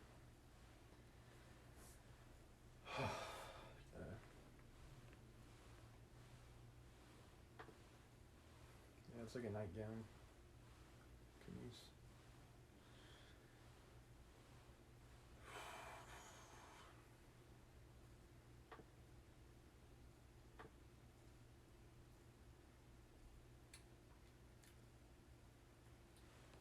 Her arm, as thin as a stick, was round her brother's neck. She was trying to comfort him, whispering something to him and doing all she could to keep him from whimpering again. At the same time, her large dark eyes, which looked larger still from the thinness of her frightened face, were watching her mother with alarm. Marmeladov did not enter the door, but dropped on his knees in the very doorway, pushing Raskolnikov in front of him. He's like, "You go first." The woman, seeing a stranger, stopped indifferently facing him.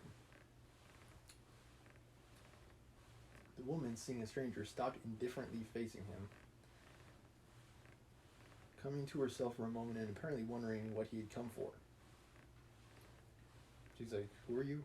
But evidently she decided that he was going into the next room, as he had to pass through hers to get there.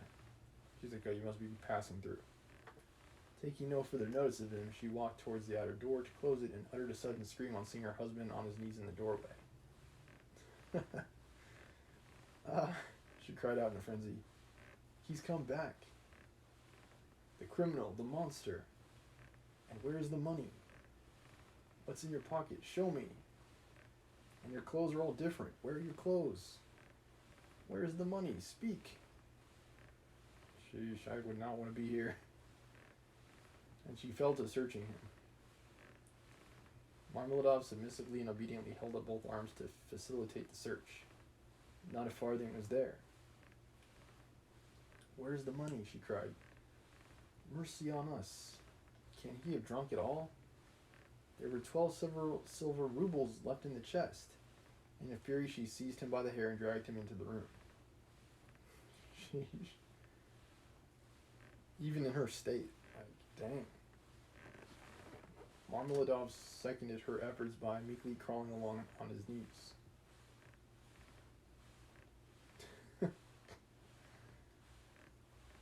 This is a consolation to me.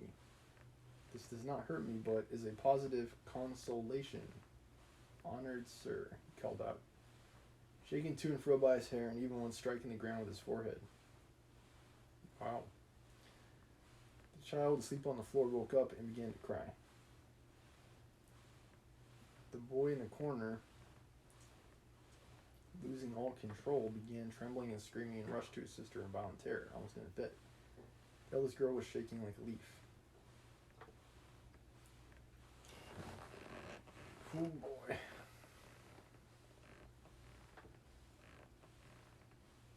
I feel probably probably the most bad for the kids. He's drunk it all. The poor woman screamed in despair, and his clothes are gone. And they're hungry. And wringing her hand, she pointed to the children. "Oh, cursed life. And you, are you not ashamed?" She pounced all at once upon Raskolnikov. "From the tavern. Have you been drinking with them?" "You've been drinking with him too. Go away." Like, yeah, I have no idea what Raskolnikov is doing there. I'll be on my way out. It's like, the young man was hastening away without uttering a word.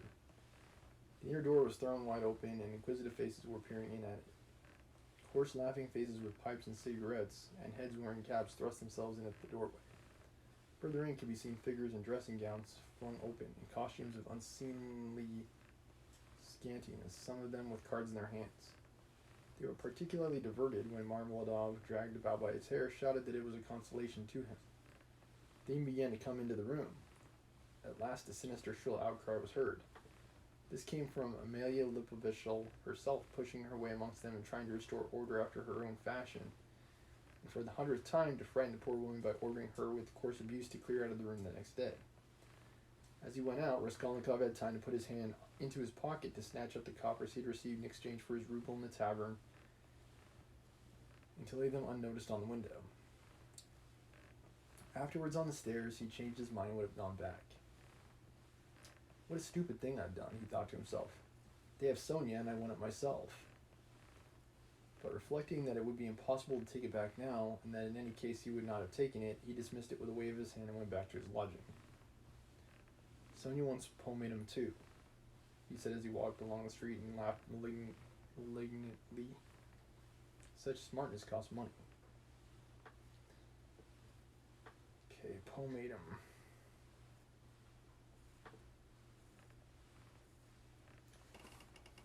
It's like for hair. It's like pomade.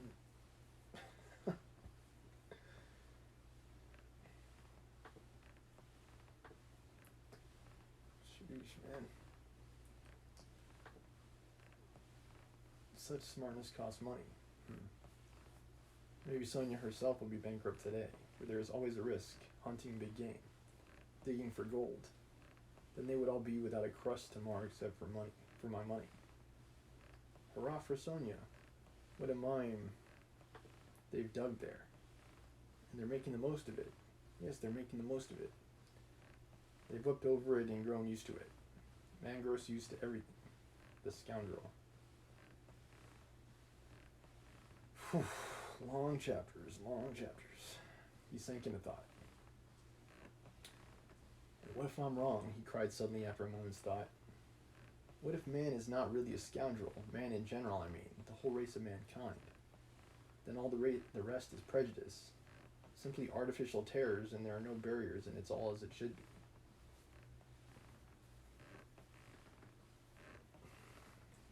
Yeah. But artificial things, I would say, are man-made. So,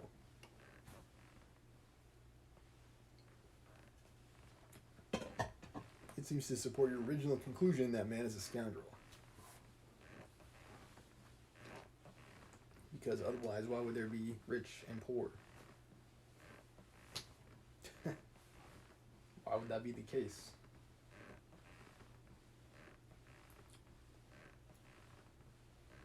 If it is as it should be. Okay. Yeah, a lot of information presented by Fyodor Dostoevsky in the second chapter of Crime and Punishment. We're taking a look at Marmeladov's family. And yeah, he's got some splaining to do. And of course, Raskolnikov, he's like, what am I doing here? And he makes a hasty retreat. We'll have to see. Okay, Stormer Show signing out. Thank you all for watching. Thank you for following. Thank you for the chat. Geeks. Yeah, big ups. Thank you for the chat. Thank you for the views, the follows, and if you can spare the donations, everything helps the show. As always, thank you for watching. Have a nice night, Storm Champions.